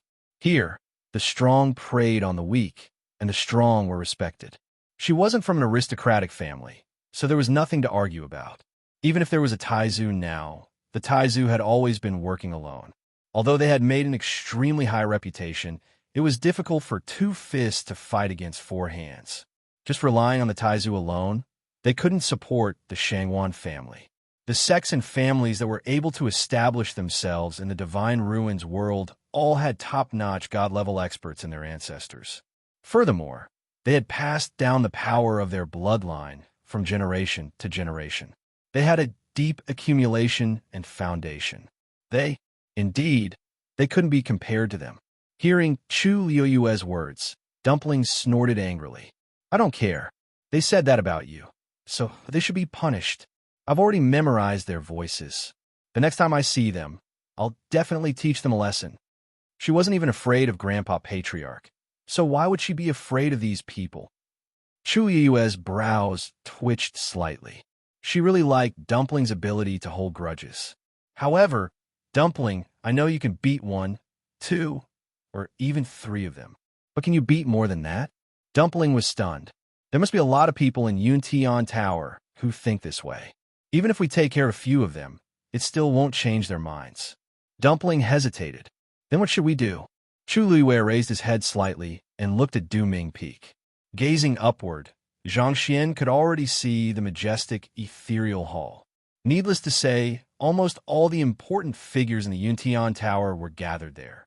Her eyes flickered as if thousands of stars were sprinkling down, and the light was fragmented. If you want them to acknowledge your position, the only way is to become stronger than them. At this moment, a familiar voice sounded. You are. Chu Luiwei turned around and saw that Rongxiu had unknowingly appeared behind her. He had also changed into a snow-white robe, even though his previous set was also very clean. Have you been waiting for long? Previously, they had agreed to meet here. Chu Luiwei shook her head with a smile. No, I just arrived. Rongxiu walked closer. Standing here, he could even smell the faint fragrance of her body after bathing. When he lowered his eyes slightly, he could see her beautiful face. Under her smooth and full forehead were 2 fan-like thick and long eyelashes. Her nose was tall and straight, and he could vaguely see her cherry lips. After this period of running around, she seemed to have slimmed down, but her figure seemed to have become more slender, tall, and exquisite. Unknowingly, the youthful aura of a young girl had already disappeared. She was like a flower that was gradually blooming, gradually revealing her beauty and brilliance. Just a glance was enough to make one's heart waver. She was becoming more and more similar to her previous appearance. Rongxiu, you're... At this moment, Shangguan Jing and the others had also rushed over. Earlier, Rongxiu had specially arranged a place for them to tidy up. Thus, at this moment, the 3 of them were no longer haggard, and they looked much more energetic. Rongxiu's lips curled up. Since everyone is here, let's head to the ethereal hall together. His Highness Inceptive Sage has arrived. His Highness Consort has arrived. Everyone who was waiting in the ethereal hall could not help but widen their eyes in shock. Everyone turned their gazes toward the entrance. 2 figures were walking in side by side. The man on the left was dressed in a snow-white robe. He had a tall figure and a seductive appearance. However, he exuded an indescribable elegance that made one subconsciously look up to him. The woman standing by his side wore a red dress that fluttered in the wind.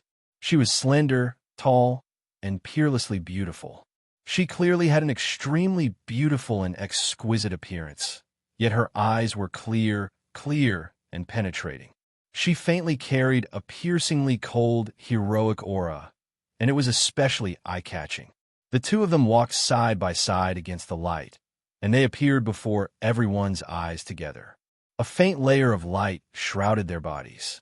At a glance, it was as though 2 immortals had arrived hand in hand. What a pair! At this moment, everyone in the hall couldn't help but be impressed. Putting everything aside, just in terms of appearance and disposition, the 2 of them were indeed a perfect match. Just looking at them like this was enough to delight one's eyes. 36 esteemed Elder Ming was the first to react.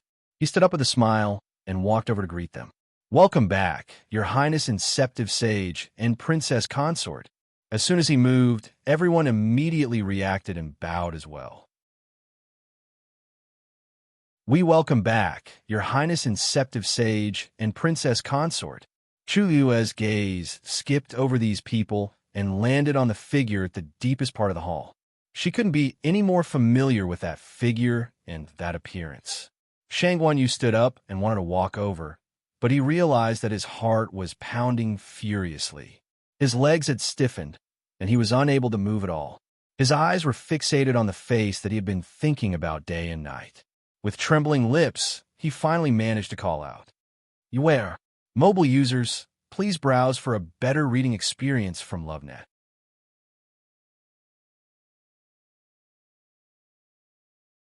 Chapter 1787. Chu Yue's eyes stung as she walked over quickly. Father. Seeing that she had moved, Shang Wanyu hurried over. The father and daughter were speechless when they saw each other.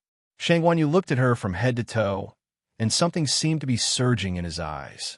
After a while, he said, You've lost weight. Thousands of words condensed in his chest, but his throat was extremely dry. In the end, he could only say such a short sentence. There was a slight tremor in his voice. Chu Luiyue blinked, and the tears in her eyes disappeared. She smiled brightly. Long time no see. Father, how are you? Shang Wanyu hurriedly said. Good. Father, everything is fine. Tianling is also fine. I just miss you. How could he not miss her?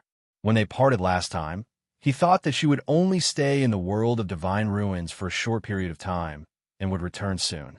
Who knew that so much time had passed in the blink of an eye? She didn't go back, but he came here. Is it too hard for you here? Shang Wanyu looked at her face, which had obviously lost a little weight, and his heart ached. Chu Luiyue smiled like a flower. Father, you're worrying too much. Look at me, my strength has increased a lot. Shang Wanyu noticed that her aura had indeed increased a lot compared to when they parted. You've broken through to the high god level. Shang Wanyu asked in shock. Chu Luiyue nodded and then took his hand. It's a long story. I'll explain it to you in detail when we have time later. Her father knew almost nothing about everything that had happened to her in the world of divine ruins. He didn't know that she had broken through to the high god level when she came to the world of divine ruins a few years ago. She didn't tell her father before because she was afraid that he would be worried. But now, it was indeed time to tell him. Shang Wanyu nodded vigorously. I'll listen to you. As long as you're willing to tell me, I'm willing to listen. Chu Luiyue's heart warmed. At this time, Rongxiu also came forward and saluted Shang Wanyu. I haven't formally introduced myself to you before. Junior Rongxiu, the holy son of the Yuntian Tower, greets Lord Shangwan. Rongxiu's attitude was very respectful and polite. Shang Wanyu looked at him with emotion. In fact, he already knew that Rongxiu's identity was unusual, but he didn't expect it to be even more shocking than he expected. The ruler of a first-rate family, the famous war god of the divine ruins world. In the past, he only thought that Rongxiu was gentle, polite, and had an extraordinary temperament. No matter what situation he encountered, he was always calm and collected. Now that he saw Rongxiu again, Shang Wanyu finally realized that Rongxiu's calm aura was the reason for his strong abilities. How could an ordinary person have such an aura?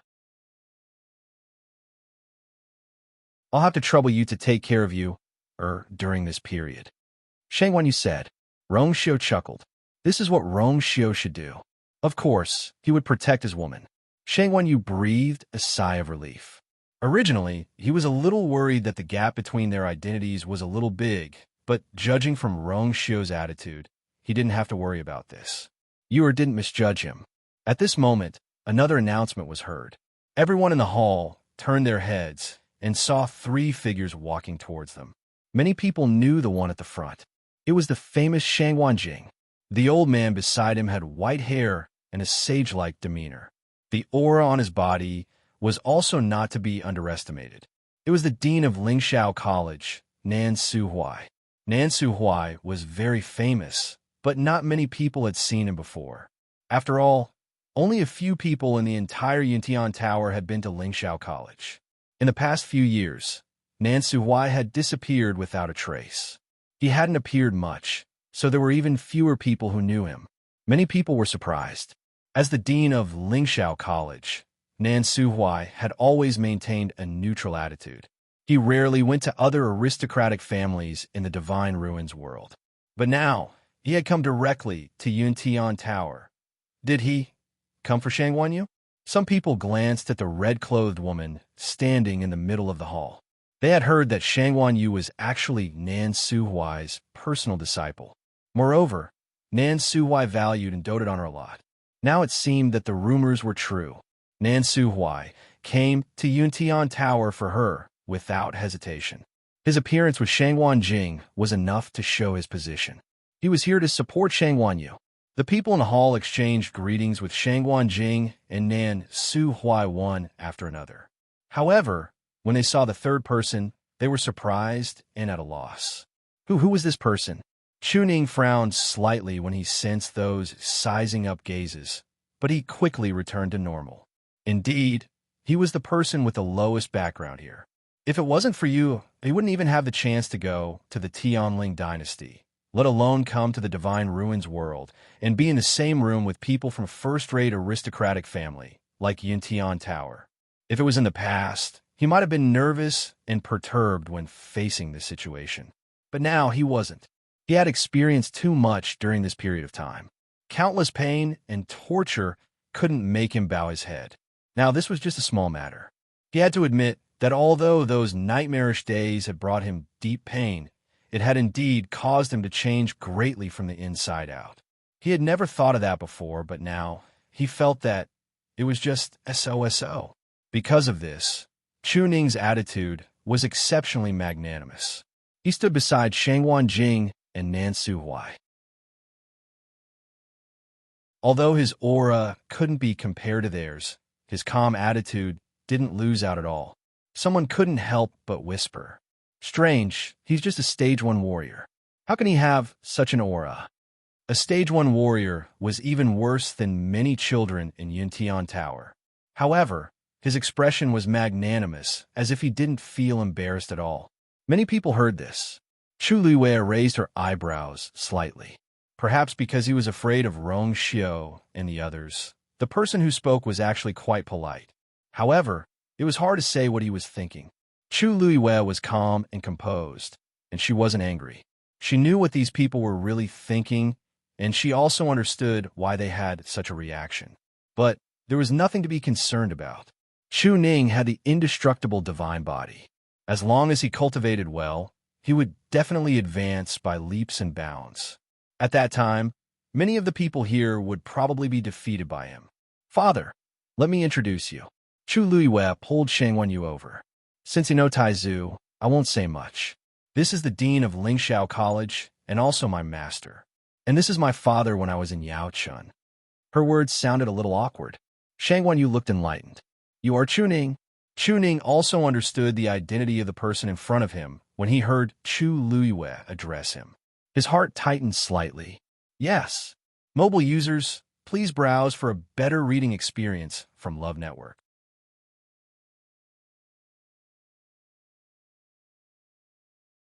Chapter 1788. Chu Ning had been able to remain calm in the face of so many people's scrutiny and doubts. However, he suddenly became nervous when facing Shangguan Yu. He was nervous mainly because Shangguan Yu's identity was too special. He was Yu Er's father. He had thought about this when he found out about Yu Er's real identity. Now that they met, he realized that it was more awkward than expected. Chu Ning didn't know what identity he should use to face Shangguan Yu. However, when Shangguan Yu heard that, he suddenly took half a step back and bowed deeply to Chu Ning. Chu Ning was shocked and hurriedly said, "No." Shangguan Yu's status was higher than his, and he was Yu Er's real father. He really didn't dare to accept this bow. However, Shangguan Yu was very insistent. He stood up and sincerely said after he finished bowing, "I'm sorry, but I'm sorry, but I'm sorry. Chu Ning, thank you for taking care of Yu previously." He knew that many things had happened to Yu when she was in Yaochun. If not for Chu Ning's protection, Yu would have suffered a lot. When he was lying unconscious in the Tianling Palace, it was Chu Ning who gave Yu a home. His heart was filled with endless gratitude towards Chu Ning. Chu Ning's emotions surged when he heard these words. He didn't expect Shangguan Yu to think this way. He thought that, "Chu Ning, it's Yu Er's blessing to have a father like you," Shangguan Yu said sincerely. Chu Ning was shocked and suddenly looked up at Shangguan Yu. What he meant was, seeing Chu Ning's expression, Chu Luiwei seemed to have something surging in her heart and almost drowning her. She held Chu Ning's hand and said, "Father, I've already told Father before that no matter who I am, I'm still your daughter." She had occupied the real Chu Luiwei's body and received the fatherly love that should have belonged to that girl. Therefore, she was Chu Ning's daughter. It didn't matter if she was Chu Luiyue or Shang Wanyu. The porridge that he had cooked for her, the constant concern for her, the courage and determination to protect her time and time again. That was enough. She was father's daughter, and you were. Chuning's heart seemed to be choked by something. He looked at Chu Luiyue and then at Shang Wanyu. Their expressions were so sincere that he almost thought he was in a dream. He had once thought that he would lose you, but in the end, "Father, don't you want your anymore?" Chu Luiyue blinked and asked. "How could this be?" Chu Ning hurriedly denied. "As long as you wants it, Father will always be by your side." As he said this, the weight in Chu Ning's chest suddenly dissipated.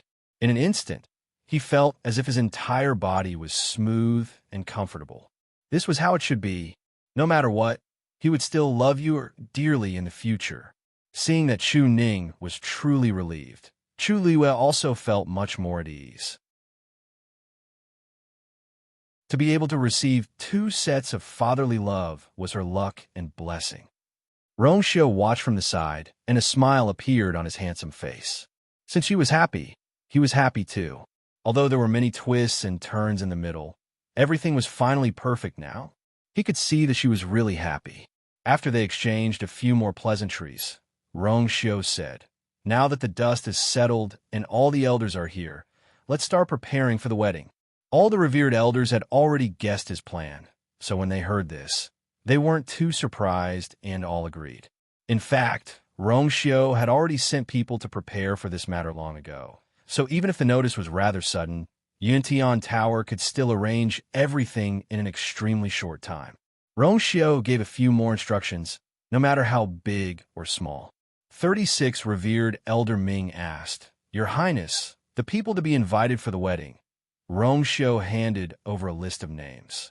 "The list of people to be invited is here. Just go and invite them according to this. The invitations are with Yin Qing. Let him distribute them later."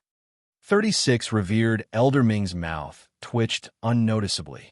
Logically speaking, the guest list should be discussed and decided by the revered elders of the clan, but His Highness had already written it down. He really didn't want to wait for even a moment. 36 revered Elder Ming thought as he opened the list. After taking a few glances, he suddenly opened his eyes wide and looked at Rongxiu in shock. "Your Highness, this..." Everyone looked over curiously. What was so special about the list to make 36 revered Elder Ming, who was always calm, react so intensely? Sensing those gazes, 36 revered Elder Ming swallowed his saliva and tried his best to ask tactfully, "Your Highness, this list, isn't it a little too many?" His Highness really didn't make up this list randomly. Putting aside those clans and sects that were on good terms with Yuntian Tower, there were also some that weren't on good terms with them, and even some that had quarreled with them before. His Highness was planning to invite all the important figures in the entire Divine Ruins world. Rongxiu raised his eyebrows slightly. "Too many? I don't think so. A wedding should be lively, shouldn't it?" 36 revered Elder Ming was speechless. His Highness's words, "There doesn't seem to be anything wrong," but the key was that some of the people on the list might not come. If they came, it might be even more troublesome. As if seeing through his thoughts, Rongxiu's thin lips curled up and he said calmly, "I will only hold this wedding once in my life. Naturally, I have to do it well and announce it to the world." He wanted everyone in the Divine Ruins world to know. Yura was his. Mobile users, please browse and read. A better reading experience comes from Love Network.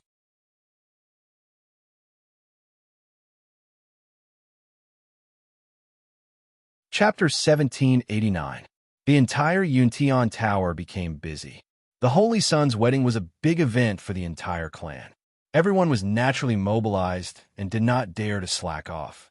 During this period of time, Chu Luiyue became the most leisurely person. As the wedding was imminent, she did not stay with Rongxiu in the sacrificial god hall. Instead, she stayed in Chang'e Mountain, which was beside Duming Peak. There were many courtyards on Chang'e Mountain, and most of them were scattered, so Shang Wanyu and the rest stayed there. At the very beginning, Chu Luiyue had even specially picked a suitable time to tell Shang Wanyu about everything that had happened. Of course, most of it was good.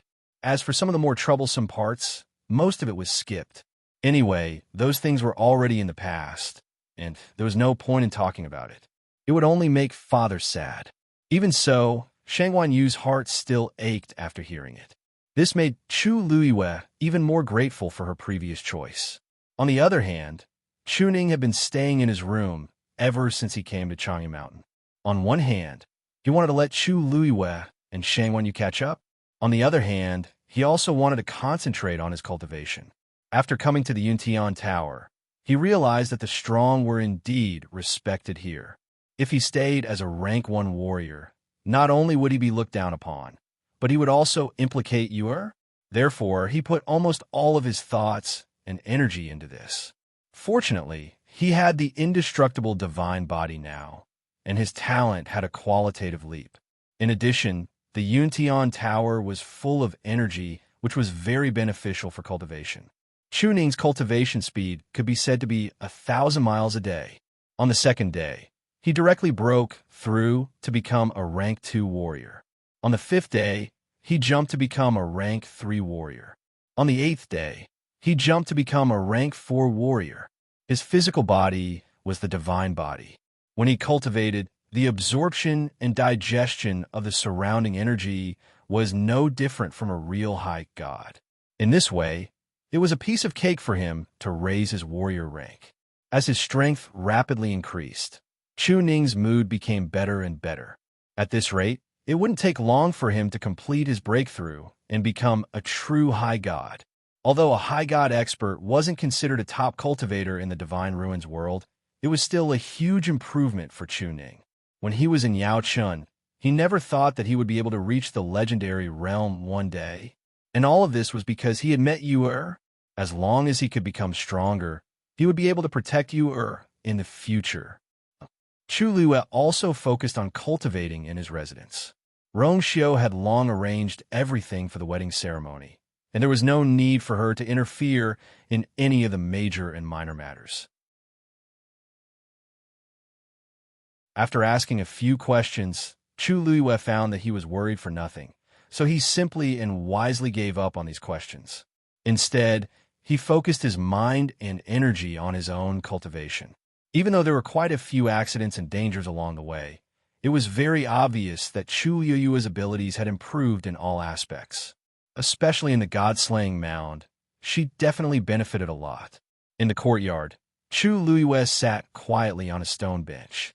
She was toying with a stone in her hand, and there were more than a dozen stones scattered around her feet. These stones were the ones she had taken out from the god-slaying mound. They seemed to be scattered on the ground in a disorderly manner, but in fact, Chu Luiyue could clearly feel the power contained in each stone. And that restless god domain that was about to be unleashed. Dong! A stone rolled to her feet. Chu Luiyue looked down and raised her eyebrows. No, there was a boundary outside Chang'e Mountain, and without permission, outsiders couldn't enter or leave at will. But it was always better to be cautious. Every single one of these stones contained a god territory. If she unleashed it, it would definitely cause a big commotion. How would she explain it if it attracted a crowd? Actually, these stones weren't rare at all. They were just some broken tombstones that she had picked up from the god-slaying mound. Thinking of that scene, Chu Luiyue couldn't help but shudder and move her feet away. The origin force here is rich. It's enough for you to replenish your energy. Don't cause trouble. She had already discovered that these stones could devour the origin force around them and convert it into her own power, making her god territory stronger. But it was a little slow. In fact, these stones were already very efficient at absorbing energy. They could almost compete with cultivators with Daijing Yuan meridians. Chu Luiyue thought it was slow because she was too fast. Hearing her words, the stones finally quieted down. Chu Luiyue looked at them for a while, then threw out some more. Some of them rolled directly into the bushes in the distance, or down the stairs.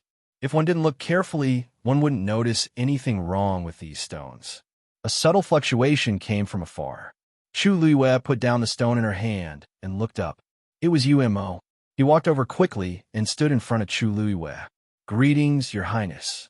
Chu Luiyue glanced at him. "Umo, why are you so happy?" She couldn't hide the smile on her face. Umo chuckled. "Your Highness, Miss Mu Hongyu is here. Chu Liyue's eyes lit up. Then, he heard a familiar, clear voice. Luyu. Chu Liyue looked up slightly, and indeed saw a figure heading toward her at high speed. Her almond-shaped eyes were bright, and her willowy eyebrows were raised. Who else could it be but Mu Hongyu? Chu Liyue stood up and went to welcome her. Hongyu, why are you only here now? Father was far away in Tianling, and he had been here for a few days. Mu Hongyu was at Lingxiao College, so she should have arrived earlier. She didn't know why she was delayed until now. Mu Hongyu cupped her hands pitifully. I was delayed by something at the last minute. Luyu, you won't blame me, right? Chu Liyue raised her chin. Tell me first, what was delayed?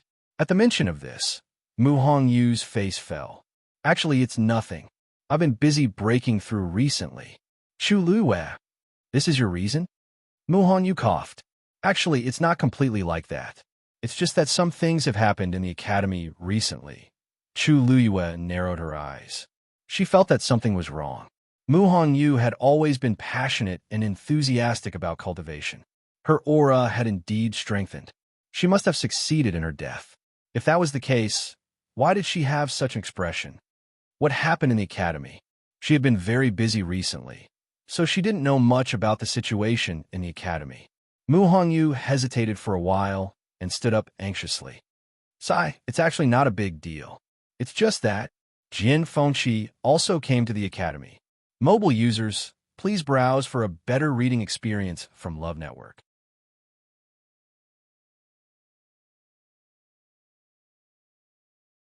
Chapter 1790. Chu Liyue froze for a moment. Who are you talking about? Jian Fengqi. Mu Hongyu rubbed her temples with a headache. I don't know how he got to Fangzhou City and got into the Lingxiao Academy. It happened a few days ago. Chu Liyue came back to her senses. She was also quite shocked by this matter. He took the Celestial Physician's exam? Mu Hongyu nodded. Chu Liyue nodded in understanding. Jian Fengqi was indeed very talented in this area. Even compared to her, he was not much worse. It was normal for him to be able to get into Lingxiao College. This is a good thing. Jian Fengqi had helped her a lot in the past.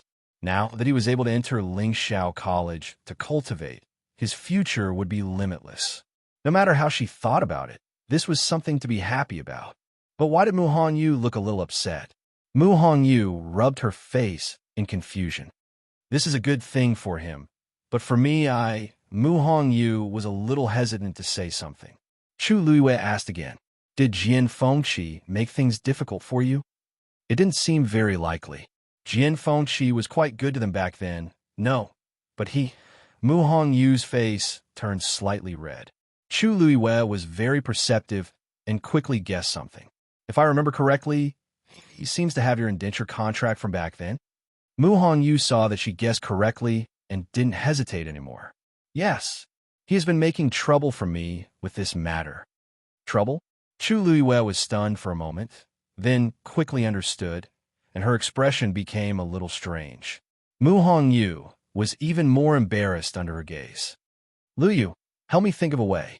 Chu Liyue paused for a moment. Then what did he say and do? Mu Hongyu choked. Just say that I ran away. He wasn't happy. He even said, she bit her lip. Chu Liyue had already guessed the gist of it. He couldn't help but shake his head and smile. Mu Hongyu was stunned. Luyu, what are you laughing at? Chu Liyue tapped her forehead. I'm laughing at your stupidity. Jian Fengqi was so pitiful. Hongyu, don't tell me you only found out now that Jian Fengqi likes you? Mu Hongyu was stunned, but her face turned even redder. After a while, she said in a flustered and helpless manner, I don't know. Seeing her reaction, Chu Liyue silently shed tears of sympathy for Jian Fengqi. Mu Hongyu had a straightforward personality and was intelligent and quick-witted. However, when it came to matters of the heart, she was obviously stubborn. If Jian Fengqi wasn't interested in her, he wouldn't have spent so much money to redeem her, and he wouldn't have helped her time and time again. Chu Liyue didn't notice it at first, but now that he thought about it, he immediately realized something. Even he could tell that Mu Hongyu, the person involved, was extremely muddle-headed. Not only did she not understand the other party's feelings at all, she even said that he was looking for trouble. TSK. He really didn't know what Jian Fengqi had been through. Where is he now? Chu Luiyue asked. Mu Hongyu replied, at the academy. He should have followed you here. Why is he still at the academy? Mu Hongyu shrunk her neck. Her voice suddenly weakened, revealing a sense of guilt. He's injured. Chu Luiyue face-bombed. Needless to say, it had to have something to do with Mu Hongyu. Hongyu, you know better than anyone how Jian Fengqi treats you. Don't you like him? Mu Hongyu was stunned. She immediately lowered her eyes, revealing a trace of confusion on her face. I don't know. She had never thought about this before. Therefore, when Jian Fengqi spoke to her directly, she was stunned. Chu Luiyue's question made her remember to ask herself this question. What was she thinking? Chu Luiyue pondered for a moment and decided to let them deal with it themselves. After all, outsiders couldn't be sure about matters of the heart. Stay in Yuntian Tower for the time being. Calm down and think about what happened between the two of you. It won't be too late for you to go back after our wedding. It's a pity that we can't invite Jian Fengqi over. Mu Hongyu nodded, but was quickly distracted by Chu Luiyue's words. All right, Ayu.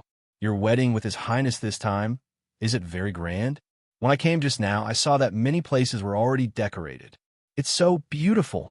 No, the word beautiful was too superficial. It should be said that it was magnificent and shocking. Even if she only took a quick glance when she passed by, she still felt her heart skip a beat. This kind of extravagance was simply shocking. Chu Luiyue's lips curved slightly. Actually, she only took a few glances at the beginning, but she didn't look at it after that. She knew very well that Rongxiu had been planning this for a few years. It was absolutely extraordinary, but now it seemed that it was more impressive than expected. His Highness's extravagance is indeed extraordinary, Mu Hongyu murmured. Then she suddenly realized something and stared at Chu Luiyue in surprise. Luyu, I haven't seen you for a while. Your strength has increased again. Chu Luiyue nodded. Although she was wearing a divine artifact to hide her aura, others could still feel it. Something happened recently, Chu Luiyue said, and then changed the topic. By the way, Debeo, before she could finish her sentence, another figure flew over. It was Yin Qing. Greetings, princess. Yin Qing bowed respectfully, but there was something wrong with her expression. Princess, something happened over there. I'm afraid I have to ask you to go over.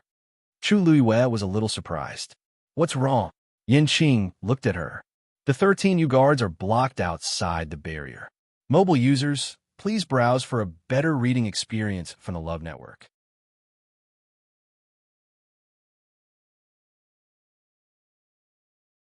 Chapter 1791. The 13 U guard is here too? Chu Luiyue was delighted at first, but then she frowned. Where they stopped? Do you know the reason? Yin Qing said, Princess, only 6 people from the 13 U guard came this time. One of them had a suspicious, dangerous item on him, which caused a disturbance in the barrier. He refused to hand over the item, so he was stopped outside the barrier. Yin Qing was also surprised when she heard about this. Then she immediately reported to Chu Luiyue. Chu Luiyue's thoughts raced as she walked forward. Take me to see. Mu Hongyu hurriedly followed him. Luyu, I'll go too. The Yuntian Tower was vast, and the barrier used to defend against enemies was also very large. Correspondingly, they were very strict about guarding the barrier. Chu Luiyue and the others attracted a lot of attention when they went to the barrier. There are not many people who could travel freely in the entire world of God, and Chu Luiyue was particularly eye-catching. Many people only took a glance from afar and knew it was her. What is Wang Fei going to do? I don't know. It looks like she's going to the barrier. Hasn't the princess been staying at Changi Mountain all this time? Why is she suddenly going to the barrier? Hey, haven't you heard? The princess's former subordinates were stopped outside the barrier for some reason. Now both sides are in a stalemate. The princess consort is most likely going to settle this matter. I see, but there are just a few subordinates. Why did they come? They're here because His Highness, the Chosen One, invited them. What's there to guess? No, I mean, it's normal for His Highness the Saint and the Princess to invite the princess's elders and friends to their wedding. But they even invited their subordinates. It's really, all in all, it made people feel a little strange. Moreover, these so-called subordinates caused trouble as soon as they arrived. They didn't seem to be easy to deal with. Someone laughed. Princess Consort isn't from the Divine Ruins world. Now that she's getting married, it's normal for His Highness Holy Son to invite more people to join in the fun. There was even a hint of mockery in his words. To put it nicely, it was lively, but to put it bluntly, it was just a show of courage. The wedding is just around the corner. If those so-called subordinates really cause any trouble, they can't blame us. Chu Luiyue didn't care about that. She sped along and soon arrived at her destination. From afar, she saw Cin Yi and the others. At this time, they were standing outside the barrier, and several Yintian Tower Guard were blocking their way. Both sides seemed to have entered a stalemate. Since you are the Princess Consort's subordinates, we don't want to make things difficult for you. As long as you hand over that thing, we can immediately let you in. One of the guards frowned. It's just a waste of time for us to continue this confrontation. Cin Yi looked at the woman behind him. Little Hachi? The woman looked to be around 17 or 18 years old. She had a gorgeous appearance and exquisite facial features, especially her pair of eyes that were suffused with a coquettish aura and could practically suck out one's soul. She could be said to be peerless. She was wearing a colorful dress, revealing her slender and fair arms, as well as her calves. It was very eye-catching. Her wrists and ankles were wrapped with colorful ropes, which were decorated with broken jade beads. Every time she moved, her body would jingle. Her long black hair was tied up simply with a colored string, and it extended all the way to her ankles. Regardless of her appearance, just her outfit alone would attract attention wherever she went. She was Little Hachi of the 13 Guard. She didn't have a name, so everyone called her that.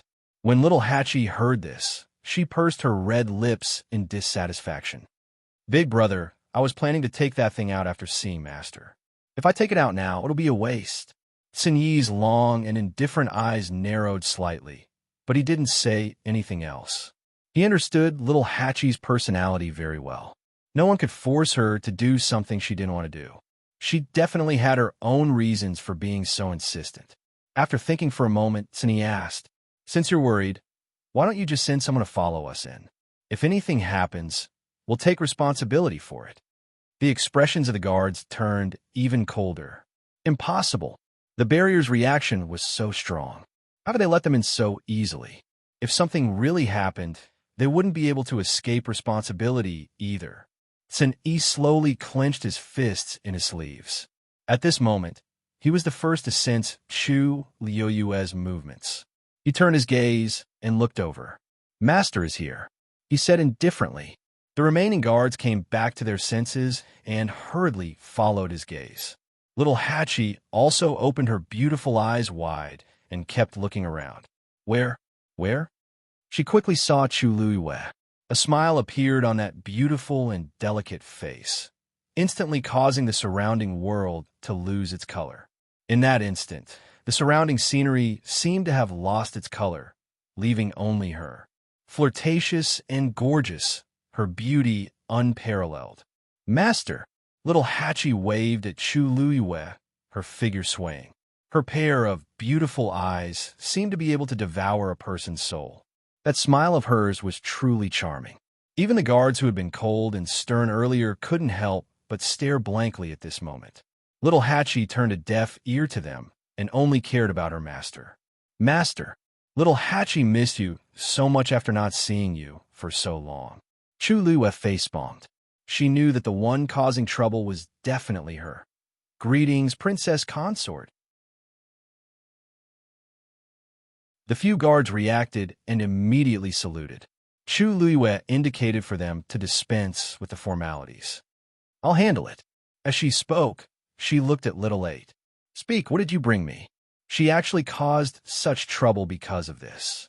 Little Hachi's red lips curled slightly and immediately revealed a smug smile. "Of course it's a good treasure. Master will definitely like it." She clasped her hands together, and shook them lightly. The broken jade beads on her wrist jingled, crisp and pleasant to the ear. Then, a wooden box suddenly appeared. Mobile users, please browse for a better reading experience from Love Network.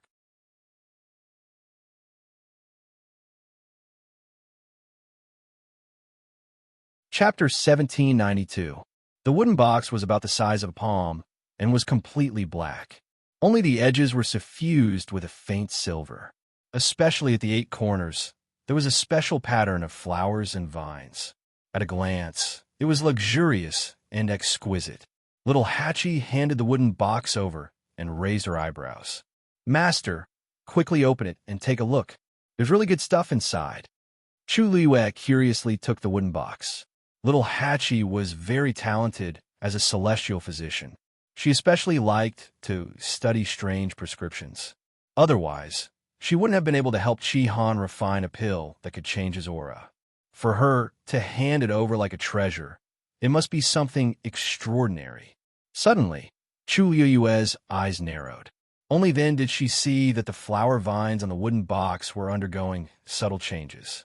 The vines and leaves moved silently, as if they were being blown by the wind. During this process, what was even more shocking was that the wooden box was actually starting to melt bit by bit, like an ice cube that would gradually melt under the scorching sun. The wooden box started to shrink at a speed visible to the naked eye after Little Hatchie took it out. However, no water dripped from it. It was as if it had mysteriously evaporated and disappeared. She looked at Little Hatchie suspiciously. Little Hatchie hurriedly said, "Tianya, I already said that this thing can't be taken out casually. If the box is gone, the thing inside will be ruined." As she spoke, she urged Chu Liwei to open it. The wooden box wasn't locked. Chu Liwei moved her fingers and opened it. A red elixir the size of a longan fruit was lying quietly inside. The pill's color was pure and rich, and it emitted a faint medicinal fragrance. However, there were no markings on the pill that represented its grade. There was only a small flower vine leaf pattern. It was exactly the same as the one on the wooden box. Chu Liwei was stunned at first. Then, she suddenly realized something and looked at Little Hatchie in shock. "This is... Master, it wasn't easy for me to refine this. It must have been hard on you to bring it all the way here." Little Hatchie looked at her and saw the crux of the matter. She blinked, and a pair of soft and boneless hands climbed onto Chu Liu's arm. She leaned against her and said in a gentle voice, "Master, how do you plan to reward Little Hatchie?" Chu Liu's eyelids twitched. Little 8 was a natural demon. Her eyes were filled with a myriad of emotions. No matter where she went, she was the most eye-catching. Over the years, she had been seducing her, but she didn't give them a second glance. On the other hand, every time she met Chu Liwei, she would always stick to Chu Liwei seductively. After all, they hadn't seen each other for a few years. Chu Liwei almost couldn't take it when this happened so suddenly.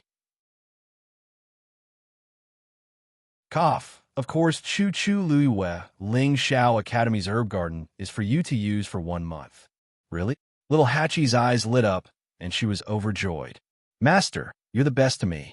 She had been coveting that herb garden for a long time. It was a pity that her master had always valued that herb garden and was reluctant to let her use it. This time, it was finally a success. Seeing Little Hatchie sticking to Chu Liwei and acting coquettishly, Yanqing couldn't help but frown. Why was this woman like this? Chu Liwei took out the pill and was about to swallow it.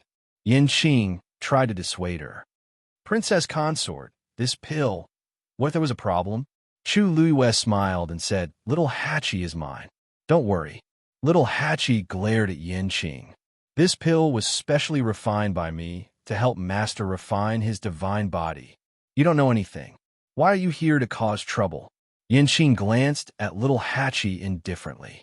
His face was still expressionless, as if he didn't care about what she was saying at all.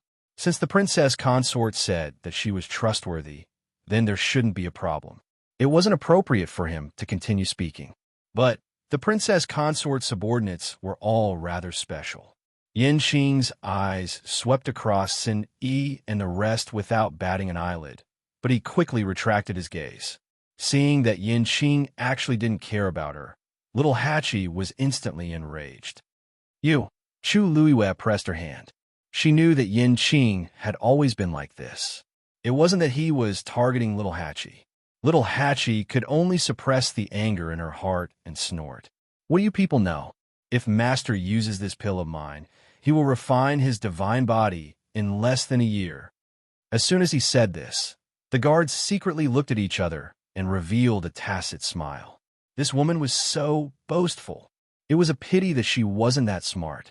There were many high god experts in the Divine Ruins world, and there were also many pills that could help one break through to the high god level.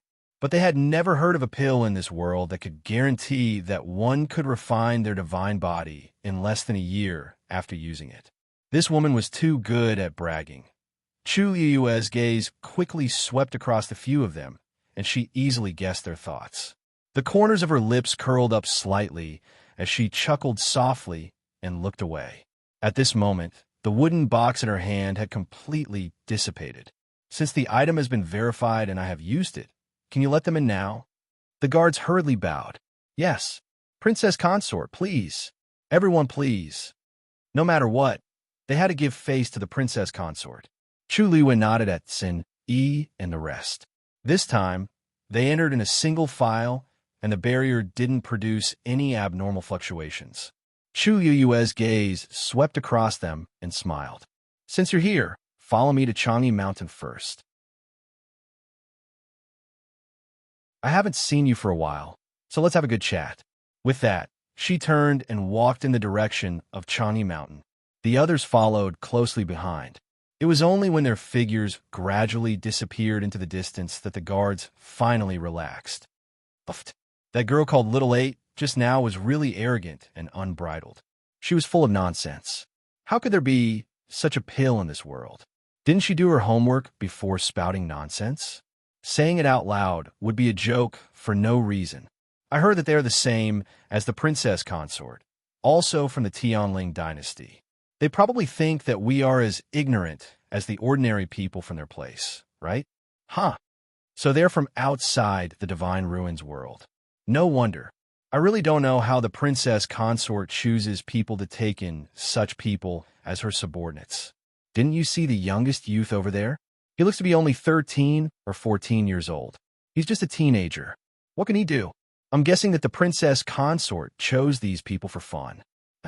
I hope they don't cause any trouble. However, this seems to be a little difficult. They haven't even entered yet, but they've already caused a ruckus. Who knows what those people will do in the future? The guards shook their heads in disapproval. The Princess Consort is very outstanding. This is indisputable. It's a pity that there are too many people dragging her down.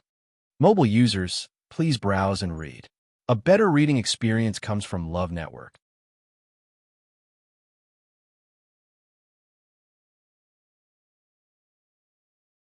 Chapter 1793. Yin Qing escorted Chu Luiwei and the others to Changi Mountain before bidding farewell and leaving with UMO.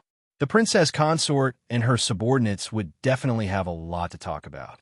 It was naturally inappropriate for outsiders to be present.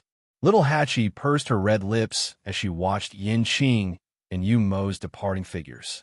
He ran fast. If not for her master's sake, she would have already made a move just now. Chu Liwei smiled as she brought the few of them back to her yard. Yin Qing and Yu Mo are both nice people. He said that just now because he was concerned about my safety. Little Hachi, don't take it to heart. Who would care about that ice-cold face? Little Hachi rolled her eyes, her face full of disdain. Hypocrite. This was the kind of person she hated the most. Chu Liwei glanced at her and knew that she was still dissatisfied with Yin Qing. He chuckled softly and didn't continue to persuade her. Little Hachi might have a strange temper, but she was extremely smart. Now that they were in Yuntian Tower's territory, she wouldn't really get into a fight with them. Chu Luiwei pushed open the door and entered, but Mu Hongyu stopped at the door. Lu, why don't you guys talk first? I won't disturb you. She could tell that these people followed Lu Yu's lead blindly. They had traveled thousands of miles to come here, so they definitely had a lot to talk about between master and servant. Chu Luiwei thought about it and didn't continue to keep her. He nodded. All right. Mu Hongyu sized them up curiously one last time, then quietly closed the door and left alone. Only Chu Luiyue, Sin Yi, and the others were left in the room. Greetings, master. They bowed in unison. Chu Luiyue chuckled and said, It's been a long time. It's been a long time since we last met. You must have had a hard time coming here this time. There's no need to stand on ceremony. Little Hachi walked over with seductive steps. Master still loves us dearly. Chu Luiyue raised his eyebrows and glanced at her. There are no outsiders here. Stand properly. Little Hachi pouted and stomped her feet like a spoiled child. Master is about to get married, so he doesn't care about little Hachi anymore. Chu Luiyue helplessly held his forehead. She really didn't know what to do with little Hachi. Tani glanced indifferently at little Hachi. Little Hachi suddenly became alert. She snorted, but still stood there obediently. In this world, only Tsin Yi could subdue her. It wasn't because of anything else. It was because Tsin Yi was much stronger than her. Furthermore, he attacked without mercy. Even Chu Luiyue's heart couldn't help but soften when faced with such a beautiful face. However, Tsin Yi would never be like that. If he said that he would dislocate little Hachi's left arm, it definitely wouldn't be her right arm that would be dislocated. Hence, little Hachi was still a little respectful towards Tsin Yi. Chu Luiyue scanned the surroundings. This time, there were a total of 6 people, including Tsin Yi and little Hachi. Other than the 2 of them, Wu Yao, Yu Jiu, and Shifeng were all here. There was also little 13. Chu Luiyue smiled and waved at little 13. 13, come over quickly. Haven't you grown taller recently? Little 13 had been obediently following behind everyone. When he heard Chu Luiyue call him, he immediately became happy. The youth's eyes were bright, and his appearance was delicate. His body, which was growing, seemed a little thin. There was still a hint of immaturity in his eyes, but there was also a hint of calmness that hadn't been there before. It was a sign that he was gradually growing up. Chu Luiyue stood up. When little 13 walked in front of her, she realized that he was already slightly taller than her. She was stunned for a moment before she couldn't help but laugh. 13 has really grown up. 13's ears were slightly red, but his expression was very happy. In the past, everyone treated him like a child, but now he could clearly feel that everyone's attitude toward him had changed. In short, he was very happy. Growing up and becoming stronger meant that he could help Master in the future.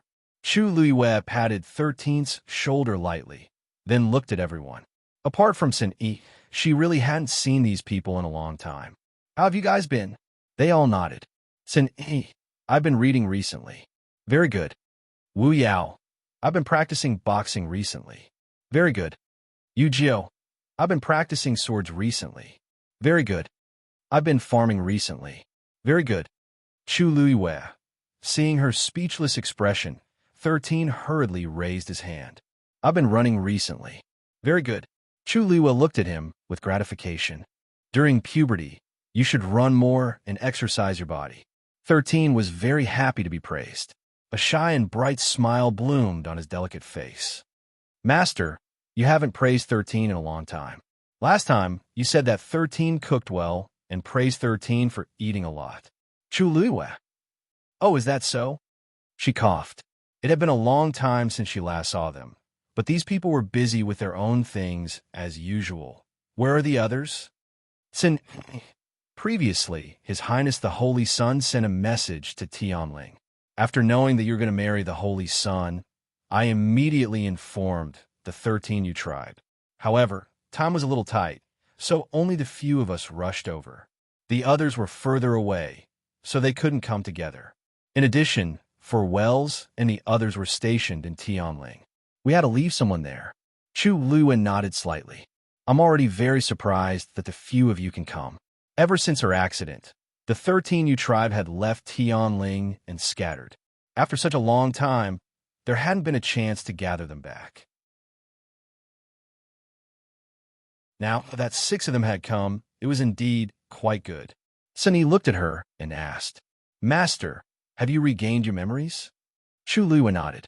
Since she had broken through to become a supreme god again and summoned back the divine realm, she had naturally regained her memories.